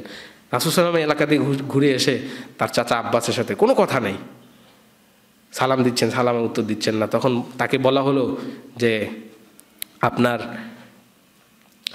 রাসূল সাল্লাল্লাহু আলাইহি ওয়াসাল্লাম আপনার এলাকা দিয়ে ঘুরে এসেছেন, আপনার বিল্ডিং দেখছেন। আব্বাস রাদিয়াল্লাহু তাআলা আনহু বিল্ডিং ত্যাগ করলেন। এই বিল্ডিংয়ের ভিতরে কি হয়, মনটা শক্ত হয়ে যায়, মনটা নরম থাকে না। আর একটা বিল্ডিং করতে পারলে এটা আংদাদে পরিণত হয়, এলার মতো হয়ে যায়। কারণ একটা জিনিসের প্রতি যদি কেউ সারা জীবন ব্যয় করে তাহলে তার ইলাহ।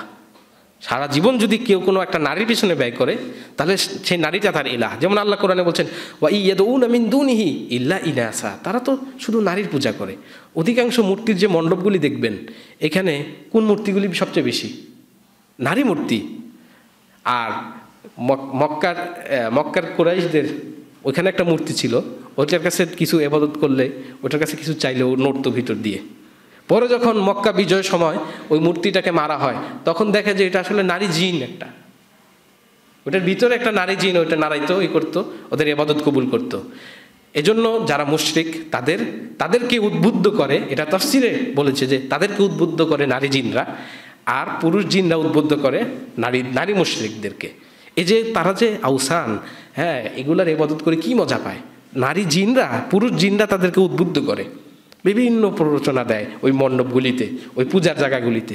কবরে সেজদা দিয়ে মানুষের কি মজা, একটা মৃত মানুষকে, না, ওখানে জিন আছে, ওখানে শয়তান আছে, সব সময় তাকে প্রেরণা দিচ্ছে, সব সময় আল্লাযী ইউওয়াসওয়িসু ফী সুদুরিন নাস, তার সাথে কিন্তু আল্লাহ আমাদেরকে একটা আছে, অন্তরের ভিতরে একটা পিণ্ড আছে, এটা হচ্ছে শয়তানের যোগাযোগ করার জায়গা। এই জায়গাটির সাথে সব সময় শয়তান এই জায়গাটার মাধ্যমে আমাদের সাথে কানেক্ট করতে পারে, কথা বলতে পারে। যেমন মেরাজে রাসূল সাল্লাল্লাহু আলাইহি ওয়াসাল্লাম যখন উড্ডয়ন উপরের দিকে যাচ্ছেন, তার আগে জিবরাইল আলাইহিস সালাম তার সিনা ফার করে একটি জিনিস বের করে দিয়েছিলেন। তখন বলেছিলেন যে এই যে পিণ্ডটা হাজু শয়তানি মিনকা, এটা তোমার শয়তানের যে যোগাযোগের যে পার্টটা, এটা ফেলে দিয়েছেন, আর যোগাযোগ হবে না। কিন্তু আমাদের সাথে তো হবে, আমরা তো রাসূল না। অতএব বিল্ডিংমুখী যে চিন্তা, এটা আমরা যদি জানতাম তাহলে আমরা এইভাবে প্রাতিষ্ঠানিক কোর্স চালু করার জন্য সর্বপ্রথম বিল্ডিংয়ের পিছনে যেতাম না। কারণ আমরা যে তার পিছনে আমরা যে বড় বড় টাওয়ারের জন্য এত উদ্গ্রীব, আমাদের দেশকে এটাই উন্নতি ভাবছি, আমরা যদি অন্য হাদিসটা পড়ি তাহলে তো আমাদের এটা ভাবার কথা না। কারণ রাসূল সাল্লাল্লাহু আলাইহি ওয়াসাল্লাম বলছে লা তাকুমু সাআ হাত্তা তাকসুর আয-যালাজিল, কিয়ামত ততক্ষণ পর্যন্ত হবে না যতক্ষণ পর্যন্ত তাকসুর আয-যালাজিল, ভূমিকম্প বেড়ে যাবে। ভূমিকম্প আর ভূমিকম্প, সারা বিশ্বটা একটা ভূমিকম্পের আঁকড়ায় পরিণত হবে। ইমাম মাহদী ঈসা আলাইহিস সালামরা যখন আসবে, ফাকাদ জানাতিজ জালাজিলু, হাদিসের মধ্যে রাসূল সাল্লাল্লাহু আলাইহি ওয়াসাল্লাম বলছেন ফাকাদ জানাতিজ জালাজিলু ওয়াল বালাবিলু, তখন এই যে আসা শুরু হলো, বাস সারা পৃথিবীতে খালি ভূমিকম্প আর ভূমিকম্প বেড়ে যাবে। তাহলে যদি এইটাই হয় কিয়ামতের আলামত, তাহলে আমরা শেষ জামানায়, কয়েকদিন আগে একটা ভূমিকম্প হলো না, তাহলে আমাদের প্ল্যানটা কি হবে?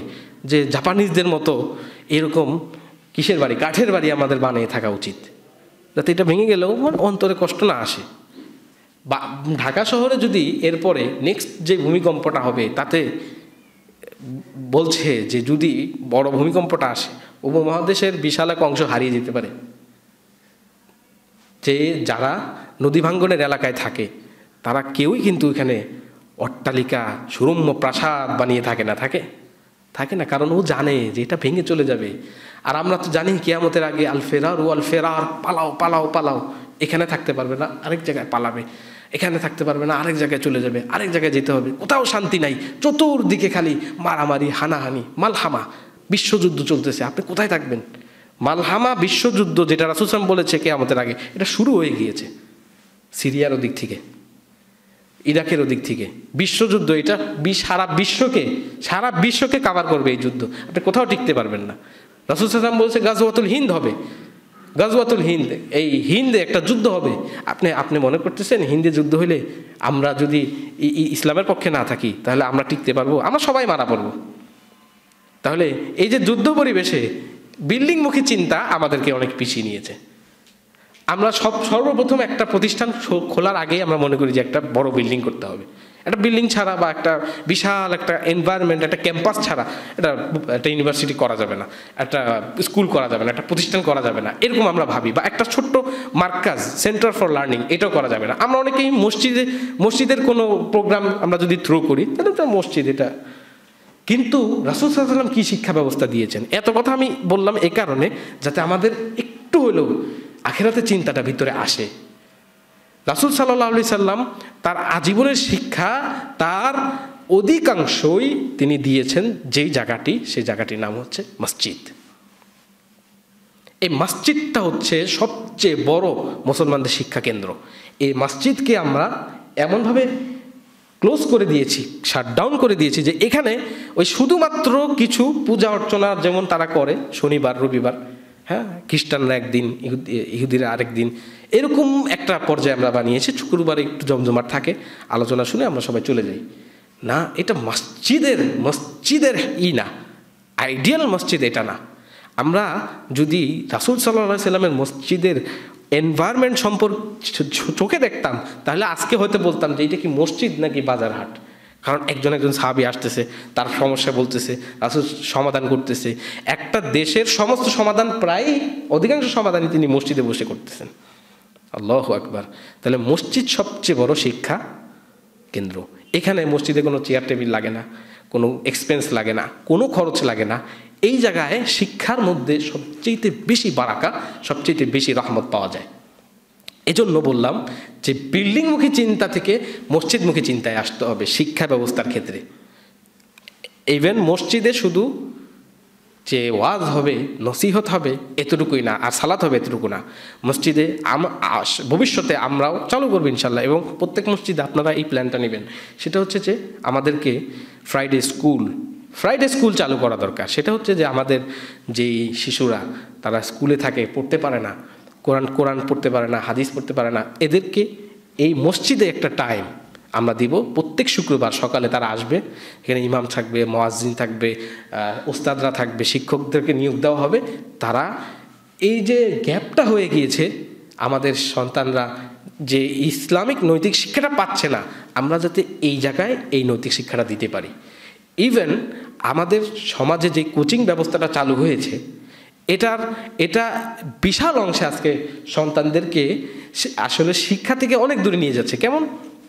স্যাররা যারা কোচিংয়ের স্যার, অঙ্ক স্যার বলেন, ম্যাথ যেই টিচারই বলেন, তারা আসলে ওই ক্লাসের ভিতরে ফ্রি মিক্সিংয়ের যে ব্যবস্থা এটা রেখে দিচ্ছে।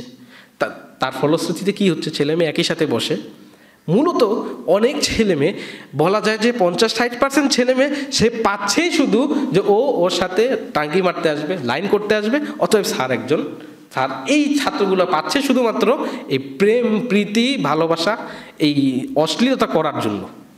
তাহলে এই স্যাররা কিন্তু এই জিনিসগুলোকে অ্যালাউ করতেছে। কারণ সবচেয়ে বড় কারণ হচ্ছে আমরা শিক্ষাকে একটা নীতি হিসাবে দেখি নেই, আমরা শিক্ষাকে দেখেছি ব্যবসা হিসাবে। এবং এটা ইসলামের সবচেয়ে বড় শত্রুতা, যে শিক্ষাকে ব্যবসা হিসাবে নিল সেই ইসলামের শত্রু হলো। যে শিক্ষাকে ব্যবসা হিসাবে নিল সে ইসলামের বড় শত্রু হচ্ছে। আমি যদি একজন আমার কাছে আসলো, বলল যে শেখ আমার এই সমস্যা, এখন সেই শেখ কি বলবে 500 টাকা দাও তাহলে মাসালাটা দিব? যদি এই কথা বলে তাহলে বুঝতে হবে যে এই শেখ যা শিখছে এটা শিক্ষা না, সেটা বিক্রি করতে চাচ্ছে। কিন্তু জ্ঞান এই জিনিস না। পারিশ্রমিক এক জিনিস আর শিক্ষা বিক্রি করা আরেক জিনিস। পারিশ্রমিক এক জিনিস, শিক্ষা বিক্রি করা আরেক জিনিস। আমাদের দাদার আমলে, বাবার আমলে যারা শিক্ষা দিত তারা পারিশ্রমিক নিত, শিক্ষাকে ব্যবসা হিসেবে নেয়নি। এই জন্য স্যার হেঁটে যাচ্ছে মানে চতুর্দিক থেকে যে ছাত্র সাইকেলে থাক, চায়ের দোকানে থাক, যেখানে থাক, আসসালামু আলাইকুম স্যার, এইভাবে সোজা হয়ে দাঁড়িয়ে যাবে। আমার নিজের এখনও মনে পড়ে অনেক জায়গায় আমার মামা যখন আমার নানার নাম বলতেন, যে প্রিন্সিপাল তিতুমিরের প্রিন্সিপাল AKM শামসুল করিম, বলার সাথে সাথে তার অনেক ছাত্র আমার মামাকে দেখে দাঁড়িয়ে যেত। আমি আমার নানার পরিচয় দিয়ে কত মানুষ দাঁড়িয়ে গিয়েছে, হায় হায় তুমি শামসুল করিমের নাতি। এত সম্মান তাদের ছিল সেই সময়। আজকে সম্মান কোথায় গিয়েছে? টিচারদের সম্মান, টিচাররা ক্লাসে গিয়ে সেক্সের আলাপ করে, খোলাখুলি বললাম, ক্লাসে গিয়ে এইসব আলাপ করতেছে কেন? এই যে স্টুডেন্টদেরকে অ্যাট্রাক্ট করা, কারণ শিক্ষা তার ব্যবসা। 100-150 ছাত্র পড়তেছে তার কাছে, তার যদি খরচ থাকে ক্লাসের পার স্টুডেন্ট 1000, সে 1500 টাকা নিতে পারে। তার যদি পার স্টুডেন্ট 1000 খরচ থাকে 1500 নিতে পারে, কিন্তু তার পার স্টুডেন্ট খরচ 1000, সে নিচ্ছে 20,000 বা নিচ্ছে যেরকমই নেক। স্কুলগুলোতে খরচ যা তার চেয়ে অনেক বেশি নিচ্ছে। তাহলে এই শিক্ষা ব্যবস্থা থেকে যে বের হয়ে আসবে তারা কি হবে? তারাও সেম মেন্টালিটি নিয়ে এই শিক্ষাটা বিক্রি করবে। আমি যদি ডাক্তারি পড়তে আমার 20 কোটি টাকা খরচ হয়, তাহলে আমি যেই দিন MBBS ডিগ্রিটা পেলাম তার পরের দিন থেকে আমার কি প্ল্যান থাকবে? যে আমি 5 বছর 20 কোটি টাকা খরচ করছি, তাহলে আমাকে এই টাকা কত দিনে তুলতে হবে বলেন? অ্যাটলিস্ট 2-3 বছরে। হ্যাঁ, জুলুম স্টার্ট হয়ে গেল, প্র্যাকটিক্যাল শিক্ষাটা বের হয়ে গেল। যেই কথাটা বলেছিলাম, মসজিদ ভিত্তিক শিক্ষা বা মসজিদের আদলের শিক্ষাটা, এটা যদি থাকতো তাহলে একটা ডাক্তার কোনোদিন এরকম হতো না। যদি এরকম আমরা আমাদের মেডিকেল কলেজগুলোতে ব্যবস্থা করতাম, যে মেডিকেল কলেজে সমস্ত ছাত্ররা প্রত্যেকেই 5 ওয়াক্ত নামাজ পড়বে, মেডিকেলের ভিতরে নামাজের ব্যবস্থা থাকবে, এবং প্রত্যেক দিন তারা তাদের শিক্ষা কারিকুলামের ভিতরে মেডিকেল সায়েন্স যেরকম থাকবে, কোরআনের ভিতরে মেডিকেল সায়েন্স যেটা ওইটা উল্লেখ করা থাকবে, এবং মেডিকেল সায়েন্সের ভিতরে যে নৈতিক শিক্ষাটা অল্প আছে এটাকে বাড়া দিতে হবে। প্রত্যেক ক্লাসে একজন প্রফেসর আসবেন, যখন ডক্টর যখন আসবেন, সে তখন মেডিকেল শিক্ষার পাশাপাশি সে একই সাথে প্রত্যেকটা জিনিসের ভিতরে নৈতিক শিক্ষাকে এন্টার করাবেন। তাহলে আমরা যেটা বলেছি, ব্রেনের ডান সাইড এবং বাম সাইডের কি হবে? সমন্বয় হবে, অ্যাটাচমেন্ট আসবে। আর না হলে প্রত্যেকটা শিক্ষা ব্যবস্থার ফলাফল যা আসবে সব হয়ে যাবে জুলুম, অন্যায়, অবিচার, এবং সেটা শেষমেশ কিসে পরিণত হবে? এই জুলুম, অন্যায়, অবিচার শেষমেশ আমাদের সমাজটাকে বিশৃঙ্খল করে মানুষকে মৃত্যুর দিকে নিয়ে যাবে। কিভাবে? আমাদের সমাজে আমরা কিভাবে বিশৃঙ্খল হয়ে গেলাম? আমাদের পুরুষদেরকে এমন একটা সেন্টিমেন্ট দেওয়া হয়েছে যে আমরা পুরুষরা আপ টু 30, 31, 32, 35 বছর পর্যন্ত কি করবে? PhD করবে, এই করবে, সেই করবে, তারপরে সে তার বিবাহর চিন্তা করবে। বিবাহর চিন্তা সে এই জীবনটা অর্ধেক জীবন পার করে তারপরে করবে। কিভাবে অর্ধেক জীবন বা 1 পা কবরে যাওয়া? 35 মানে এখনকার যুগে 35 মানে অর্ধেক কবরে যাওয়া। কারণ বাংলাদেশে যে এভারেজ লাইফ স্প্যান হিসাব করেছে সেটা হচ্ছে 56 বা 7 বা এরকম। আচ্ছা, আমরা 60 ধরলাম, 60 তো 60 যদি হয়, একটা মানুষ 30-এ পৌঁছানোর সাথে সাথে তার 60-এ পৌঁছালে যদি 2 পা কবরে, 30 পৌঁছালে কত? 1 পা কবরে। তাহলে 1 পা কবরে নিয়ে সে যদি বিবাহ করে, তার যেই ভিতরে যেই যৌবনটা, এই যৌবনটা তো সে মেরে ফেলতেছে। 18-19 বছর থেকে যে কঠিন যৌবন তার ভিতরে আসে, সেইটাকে মারতে 30 বছরে। এটা হলো সে ভালো ছেলের কথা বললাম। আর এখন কি সমাজে কোনো ছেলে ভালো থাকে? তাহলে আমাদের শিক্ষা অঙ্গনের ভিতরে যদি এই ধরনের ছেলে থাকে, অনৈতিকতার যৌবনের, বিশৃঙ্খল যৌবনের বন্যায় সে ভাসছে, তাহলে পরবর্তীতে সে কি সুন্দর মানব হবে? সে তো অফিসে এমন একটা সেক্রেটারি রাখবে, সেক্রেটারিটা মহিলা। এখন আবার অনেকে উচ্চ পর্যায়ের লোকেরাই বলে যে এটা মহিলা সেক্রেটারি না হলে কাজের গুরুত্ব পাওয়া যায় না। কাজটা হয় না, মজা লাগে না। হালাল স্ত্রী তাদের কাছে ভালো লাগে না। ভালো লাগে না কেন? ওই যে ডান সাইড বাম সাইড এবং ওই যে দুই নূরের কথা, দুই আলোর কথা বললাম, এটাকে সংযুক্তিকরণ, এটা আমাদের বড় ধরনের মিস হয়ে গিয়েছে। এই জন্য আমাদের সমাজে এই যে বাস্তবমুখী চিত্র আমরা দেখি সবচেয়ে বেশি কেন? কারণ আমাদের শিক্ষা ব্যবস্থাটা আমরা এইভাবে দুর্বল করে ফেলছি দিন দিন। একজন স্যার সে দেখলো যে এই ছেলেটা এই মেয়েটার সাথে ক্লাসের ভিতরে ইটিস বিটিস করতেছে, কিচ্ছু বলতেছে না। কারণ কি? এরা দুইজন আসছে এই কোচিংয়ে যাতে তারা স্যারের কাছে পড়ে এবং তারা প্রেম করবে। স্যারকে অযথাই বেতন দিয়ে যাচ্ছে প্রেম করার জন্য, এই জন্য তারা কোচিংয়ে আসে। সমস্ত শিক্ষা কেন্দ্রগুলি, স্কুল বলেন, ইউনিভার্সিটি বলেন, সমস্ত জায়গায় আজকে এক অবস্থা। কেন? কারণ আমরা মনে করছি যে নারী পুরুষের ভেদাভেদ এটা লাগবে না, কিন্তু ইসলাম বলছে নারী পুরুষের ভেদাভেদ না হলে কোনো শিক্ষা কেন্দ্র কোনোদিন চলবে না। রাসূলের শিক্ষা কেন্দ্র আমরা দেখি এবার, রাসূল সাল্লাল্লাহু আলাইহি সাল্লামের মসজিদের ভিতরে নারী থাকতেন না? নারীরা কোথায় থাকতেন? পিছনে থাকতেন। আর মাঝখানের কাতারটা কাদের জন্য? শিশুদের জন্য। এর সামনের কাতারটা কাদের জন্য? পুরুষের জন্য। ইবনে ওমর রাদিয়াল্লাহু আনহু বলছেন, রাসূল সাল্লাল্লাহু আলাইহি সাল্লাম যখন গেট মহিলাদের গেটে, এটা এরপরে আমি জীবনে কোনোদিন ওই গেটের দিকেও তাকাইনি। আল্লাহু আকবার। এত স্ট্রং, কারণ এখানে নবীজি তার সায়েন্স দিয়ে জানতেন যে এখানে যদি নারী পুরুষ এক করে দেওয়া হয়, যদি নামাজের ভিতরে আপনি একটা মহিলার সাথে দাঁড়ান, মহিলার গায়ের টেম্পারেচার আমাদের থেকে 1-2 ডিগ্রি বেশি, সাথে সাথে তো এখানে একটা প্রতিক্রিয়া শুরু হয়ে যাবে। যেই মুহূর্তে একটা পুরুষ একটা নারীকে দেখবে, সাথে সাথে তার যৌবনের যত হরমোন আল্লাহ দিয়েছেন, এই শক্তিশালী দেহের ভিতরে যে হরমোন দিয়েছেন, এগুলি সব আস্তে আস্তে নিঃসরণ শুরু হবে। তাহলে এখানে মন্দ করার যে এইটা চালু হবে না। এ কারণে শিক্ষা ব্যবস্থার ভিতরে নারী পুরুষ তারা আলাদা। নারীদের জন্য নারী স্কুল, মেয়েদের জন্য মহিলা মাদ্রাসা, মেয়েদের জন্য মেয়েদের গার্লস স্কুল, ছেলেদের জন্য বয়েজ স্কুল। এই যে আদর্শটা আমাদের বাংলাদেশে ছিল, এই আদর্শটা হচ্ছে উত্তম আদর্শ, এটাই আদর্শ। আর বাকি যেগুলো করেছে এগুলি সব নোংরামি, কোনো শিক্ষা ওখানে হচ্ছে না। আল্লাহর কসম, যদি ওটা শিক্ষা হয় তাহলে আমি বক্তব্য দেওয়া ছেড়ে দিব। যদি কেউ প্রমাণ করতে পারে ওটা শিক্ষা, বক্তব্য দেওয়া ছেড়ে দিব, কারণ ওটা শিক্ষা হয় না কোনোদিনও। আমরা জানি, আমরা ইংলিশ মিডিয়ামে পড়েছি, আমরা দেখেছি যে কোনোদিনও একই ক্লাসে ছেলে মেয়ে থাকলে পড়াশোনা হয় না। আমাদের সেকশন ভিন্ন ছিল, ছেলেদের সেকশন মেয়েদের সেকশন, কিন্তু ওইটাও ছেলে মেয়েদের তর্স হইতো না। ব্রেক টাইমে যা করতো এক একজন, সেকশন ভিন্ন, ছেলেদের মেয়েদের টোটালি আলাদা, প্লেসও আলাদা, কিন্তু তারপরেও ব্রেক টাইমে তারা চিঠি চালাচালি করবে, এটা করবে সেটা করবে। আমাদের সময় তো অ্যান্ড্রয়েড ছিল না, কিন্তু এখন ফেসবুকে এমন অবস্থা, আল্লাহু আকবার। যাই হোক, শিক্ষাটা হতে হবে কম্প্রিহেন্সিভ, রাসূলের দেওয়া। এরপরে আসবো হচ্ছে শিক্ষার ভিতরে, শিক্ষা কারিকুলামের ভিতরে এক্সপিরিয়েন্সড লব্ধ শিক্ষা দেওয়া ছাত্রদেরকে, অর্থাৎ বাস্তবমুখী শিক্ষা দেওয়া। রাসূল সাল্লাল্লাহু আলাইহি সাল্লামের শিক্ষাটা কমপ্লিটলি বাস্তবমুখী ছিল।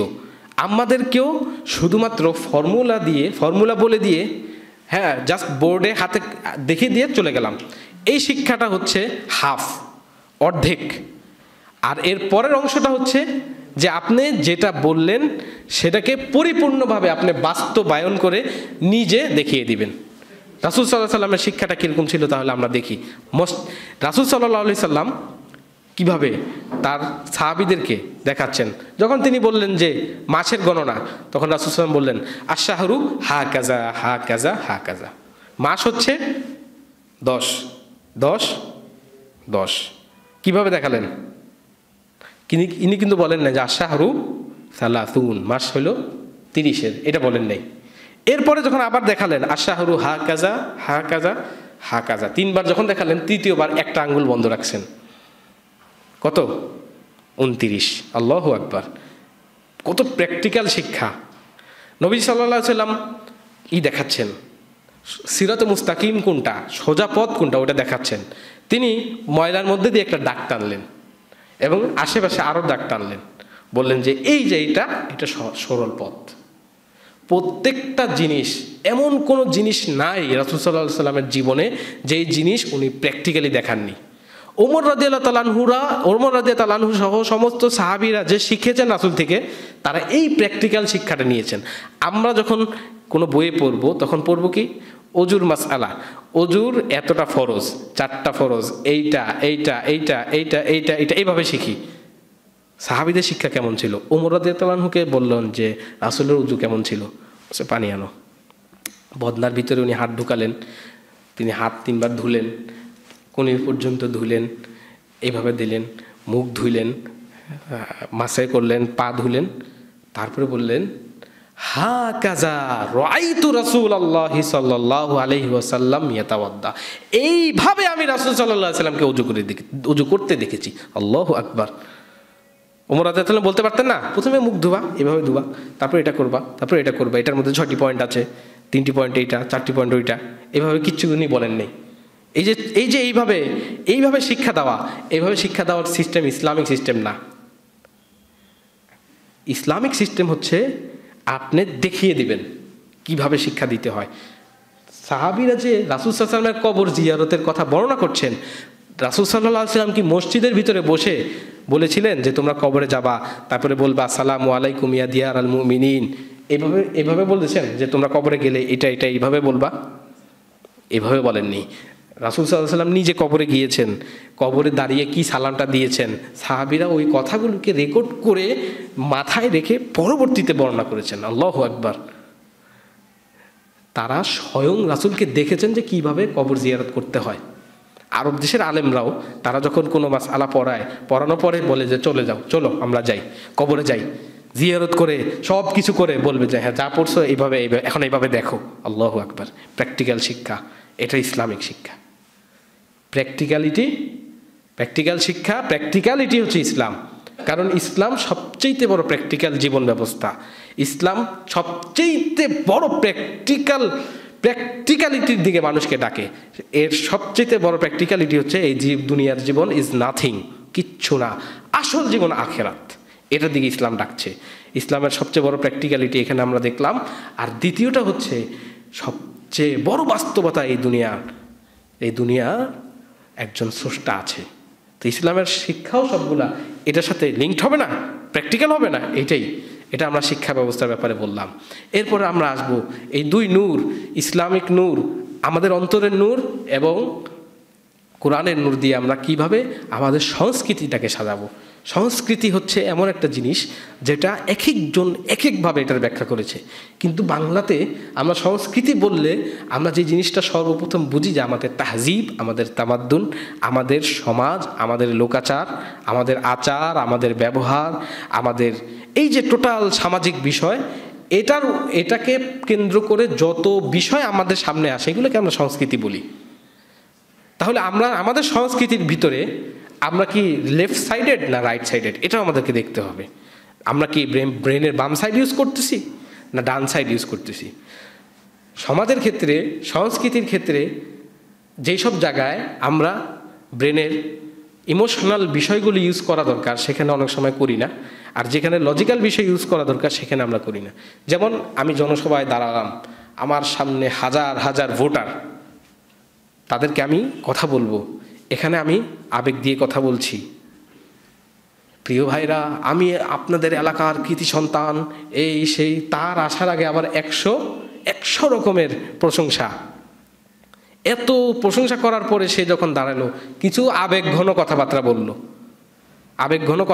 আবেগ তৈরি করার জন্য সে আরেক দলের বিরুদ্ধে বলল, মানুষের ভিতরে কিছু আবেগ হলো, আবার সে তার পক্ষে বলার জন্য এমন কিছু স্লোগান দিল, মানুষ তার আবেগে তার পক্ষে আসলো। যৌক্তিক কথা সে সমাজের জন্য কি করবে, আসলে সে পালন করবে কিনা, এগুলি কিছুই তার কথার ভিতরে পাওয়া গেল না। আর এই লোকটাই ঘরে গিয়ে তার স্ত্রীকে সমস্ত যৌক্তিক কথা দ্বারা ঝাড়াঝাড়ি শুরু করলো। আপনি প্রিন্সিপাল হতে পারেন, কিন্তু আপনি ঘরের ভিতরে প্রিন্সিপালিটি খাটাবেন না। ওয়াজআলা বাইনাকুম মাওয়াদ্দাতা ওয়া রাহমা, আল্লাহ বিবাহের এই সম্পর্কটা কি বলেছেন? মাওয়াদ্দা আর রহমা, দয়া আর মায়ার সম্পর্ক। আপনার স্ত্রী একটা ভুল করেছে, আপনি যদি এটাকে মায়া দিয়ে সংশোধন করেন তাহলে এটা সংশোধন হবে। আর আপনার স্ত্রী একটা ভুল করেছে, ওকে আপনি 100 যুক্তির কথা শোনাবেন, সে বলবে তোমার এসব যুক্তি মানি না। তুমি কে? তুমি প্রিন্সিপাল হতে পারো, তুমি এমপি হতে পারো, আমার ঘরে তো একই, কে একই বিছনায় শোয়, তাই না? এখানে কি লাগবে? ঘরের ভিতরে আদর লাগবে। সন্তানদেরকে কি করতে হবে? আদর করতে হবে। আদর করলে, মায়া করলে, এই যে স্ত্রীর আদর, স্ত্রীকে আদর করলেন, সন্তান এই স্ত্রীর আদরটা, এই মায়াটা ভবিষ্যৎ প্রজন্মে কে পেয়ে যাবে? তার সন্তানেরা পেয়ে যাবে। তাহলে এই যে কম্প্রিহেন্সিভ ব্যবস্থাটা দিলেন, রাসূল সাল্লাল্লাহু আলাইহি সাল্লাম তার স্ত্রীদের সাথে কোনো দিন খুব রাগ হলে একটা দুইটা কথা বলতেন, একটা দুইটা কথা। আয়েশা রাদিয়াল্লাহু আনহু রাসূল সাল্লাল্লাহু আলাইহি ওয়াসাল্লামের বুকে একবার ঘুষি মারল। আবু বকর দেখে, অন্যান্য সাহাবীরা দেখে রাগ, রাসূল সাল্লাল্লাহু কিচ্ছু বললেন না। আল্লাহু আকবার। আমার সঙ্গিনী, রাসূল সাল্লাল্লাহু আলাইহি ওয়াসাল্লামের উপরে কত দাবি সমস্ত স্ত্রীদের, অথচ উম্মার সবচেয়ে বড় ব্যক্তি। আল্লাহু আকবার। আয়েশা রাদিয়াল্লাহু আনহু রাগ করতেন রাসূল সাল্লাল্লাহু আলাইহি ওয়াসাল্লামের উপরে। তার রাগটাও কত সুন্দর, দেখেন হাদিসের মধ্যে, সহিহ বুখারীর হাদিস। রাসূল সাল্লাল্লাহু আলাইহি ওয়াসাল্লাম বলছেন, আয়েশা ইন্নী লা আরিফ, আমি জানি তুমি কখনো আমার উপরে খুব রাগ থাকো, কখনো আমার উপরে খুশি থাকো। যখন তুমি আমার উপর খুব রাগ থাকো তখন তুমি বলো ই ওয়া রব্বি ইব্রাহিম, ই ওয়া রব্বি মুসা, মুসার রবের কসম, ইব্রাহিমের রবের কসম, তখন তুমি বলো না, অন্য কিছু বলো না। আর যখন তুমি আমার উপর খুব সন্তুষ্ট থাকো তখন তুমি বলো ই ওয়া রব্বি মুহাম্মদ, মুহাম্মাদের রবের কসম। আল্লাহু আকবার। কি মিল, কি সংসার! আল্লাহু আকবার। এটা কোথা থেকে আসলো? মাওয়াদ্দাতা ওয়া রাহমা। আমাদের সমাজ দাঁড়াবে, সমাজের যে সর্বপ্রথম ইউনিট যেটা, এটা দাঁড়াবে কিসের উপরে? মাওয়াদ্দা, ভালোবাসা এবং রহমত করার যে টেন্ডেন্সি, রহমত, এটার উপরে আমাদের সমাজ দাঁড়াবে। এই দুই জিনিসের উপরে দাঁড়ালে এটা একটা সুন্দর সমাজ হবে। কারণ পরিবারের এই জাতির সবচেয়ে ছোট ইউনিট, যার দ্বারা পুরো জাতি গড়া হয়, সেই সবচেয়ে সর্বপ্রথম ইউনিট হচ্ছে পরিবার, ফ্যামিলি। তাহলে এই ফ্যামিলির মধ্যে দয়া লাগবে, রহমত লাগবে, মায়া লাগবে। আর যুক্তির কথা হবে কোথায়? ইউনিভার্সিটিতে। যুক্তির কথা হবে স্কুলে। আর আবেগটা বেশি থাকবে কোথায়? আবেগটা বেশি থাকবে পরিবারে। সেখানে যুক্তি চলবে না, এটা কিন্তু আমি বলছি না যে কোনো যৌক্তিক কথা বাসায় বলবেন না, আমি কিন্তু এরকম কোনো কথা বলছি না। তাহলে এই যে রাসূল সাল্লাল্লাহু আলাইহি ওয়াসাল্লামের শিক্ষা পেলাম যে সমাজটাকে কিভাবে, পরিবারটাকে সর্বপ্রথম কোথায় নিতে হবে।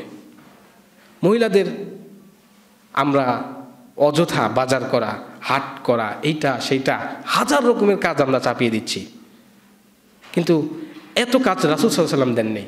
মাত্র 4টা কাজের কথা বলে তাদেরকে জান্নাতের টিকিট দিয়ে দিয়েছেন। আল্লাহু আকবার। 4টা কথা। ইন্নাল মারআ ইজা সাল্লাত খামসাহা, যদি তার 5 ওয়াক্ত নামাজ পড়ে, ওয়া সামাত শাহরাহা, আর তার এই রমজান মাসের পুরো রোজাটা রাখে, হ্যাঁ, ও আতাত বা আলাহা, এবং তার স্বামীর আনুগত্য করে, হ্যাঁ, এবং আর তার ফরজ যেটা, তার যে লজ্জাস্থান, সেটাকে যদি হেফাজত করে। সময় শেষ? মেমোরি কার্ড নাই না? আচ্ছা, 1 মিনিটে শেষ করে দিচ্ছি। হ্যাঁ, তার স্বামীর আনুগত্য করলো, সে তাদখুলুল জান্নাতা মিন সামানিয়াতি আবওয়াব, 8টা যে দরজা জান্নাতের, যে কোনো দরজা দিয়ে সে ঢুকতে পারবে। আল্লাহু আকবার। নারীর যে কাজ, ঘরমুখী, ভিতরমুখী যেই বিকাশ তার ভিতরে ঘটবে, সেটা বাইরের জগতে দিলে মানুষ তৈরি হবে যেই জায়গায়, সেই জায়গাটা নষ্ট হয়ে গেল। মানুষ তৈরি জায়গা নষ্ট হয়ে যাওয়ার সাথে সাথে কি হলো? এই বিশ্ব এমন একটা ধ্বংসস্তূপে পরিণত হলো যে কোনো মানুষের ভিতরে আজকে কোনো রহমত নাই। হিটলার বেরহমদিল এক মানুষ, এরকমভাবে লোক তৈরি হবে। আল্লাহ আমাদেরকে বোঝার তৌফিক দান করুক। আমাদের শিক্ষা সংস্কৃতি উভয়ের উপরে আমল করে ইসলামের নূর দিয়ে মানার তৌফিক দান করুক। আকুলু কাউলি হাযা ওয়াস্তাগফিরুল্লাহি ওয়া লাকুম ওয়া লিসাইল মুসলিমিন ইন্নাহু হুয়াল গফুরুর রহিম। সুবহানাকাল্লাহুম্মা বিহামদিক আশহাদু আল্লা ইলাহা ইল্লা আনতা আস্তাগফিরুকা ওয়া আতুবু ইলাইক। আসসালামু আলাইকুম ওয়া রাহমাতুল্লাহি ওয়া বারাকাতুহু।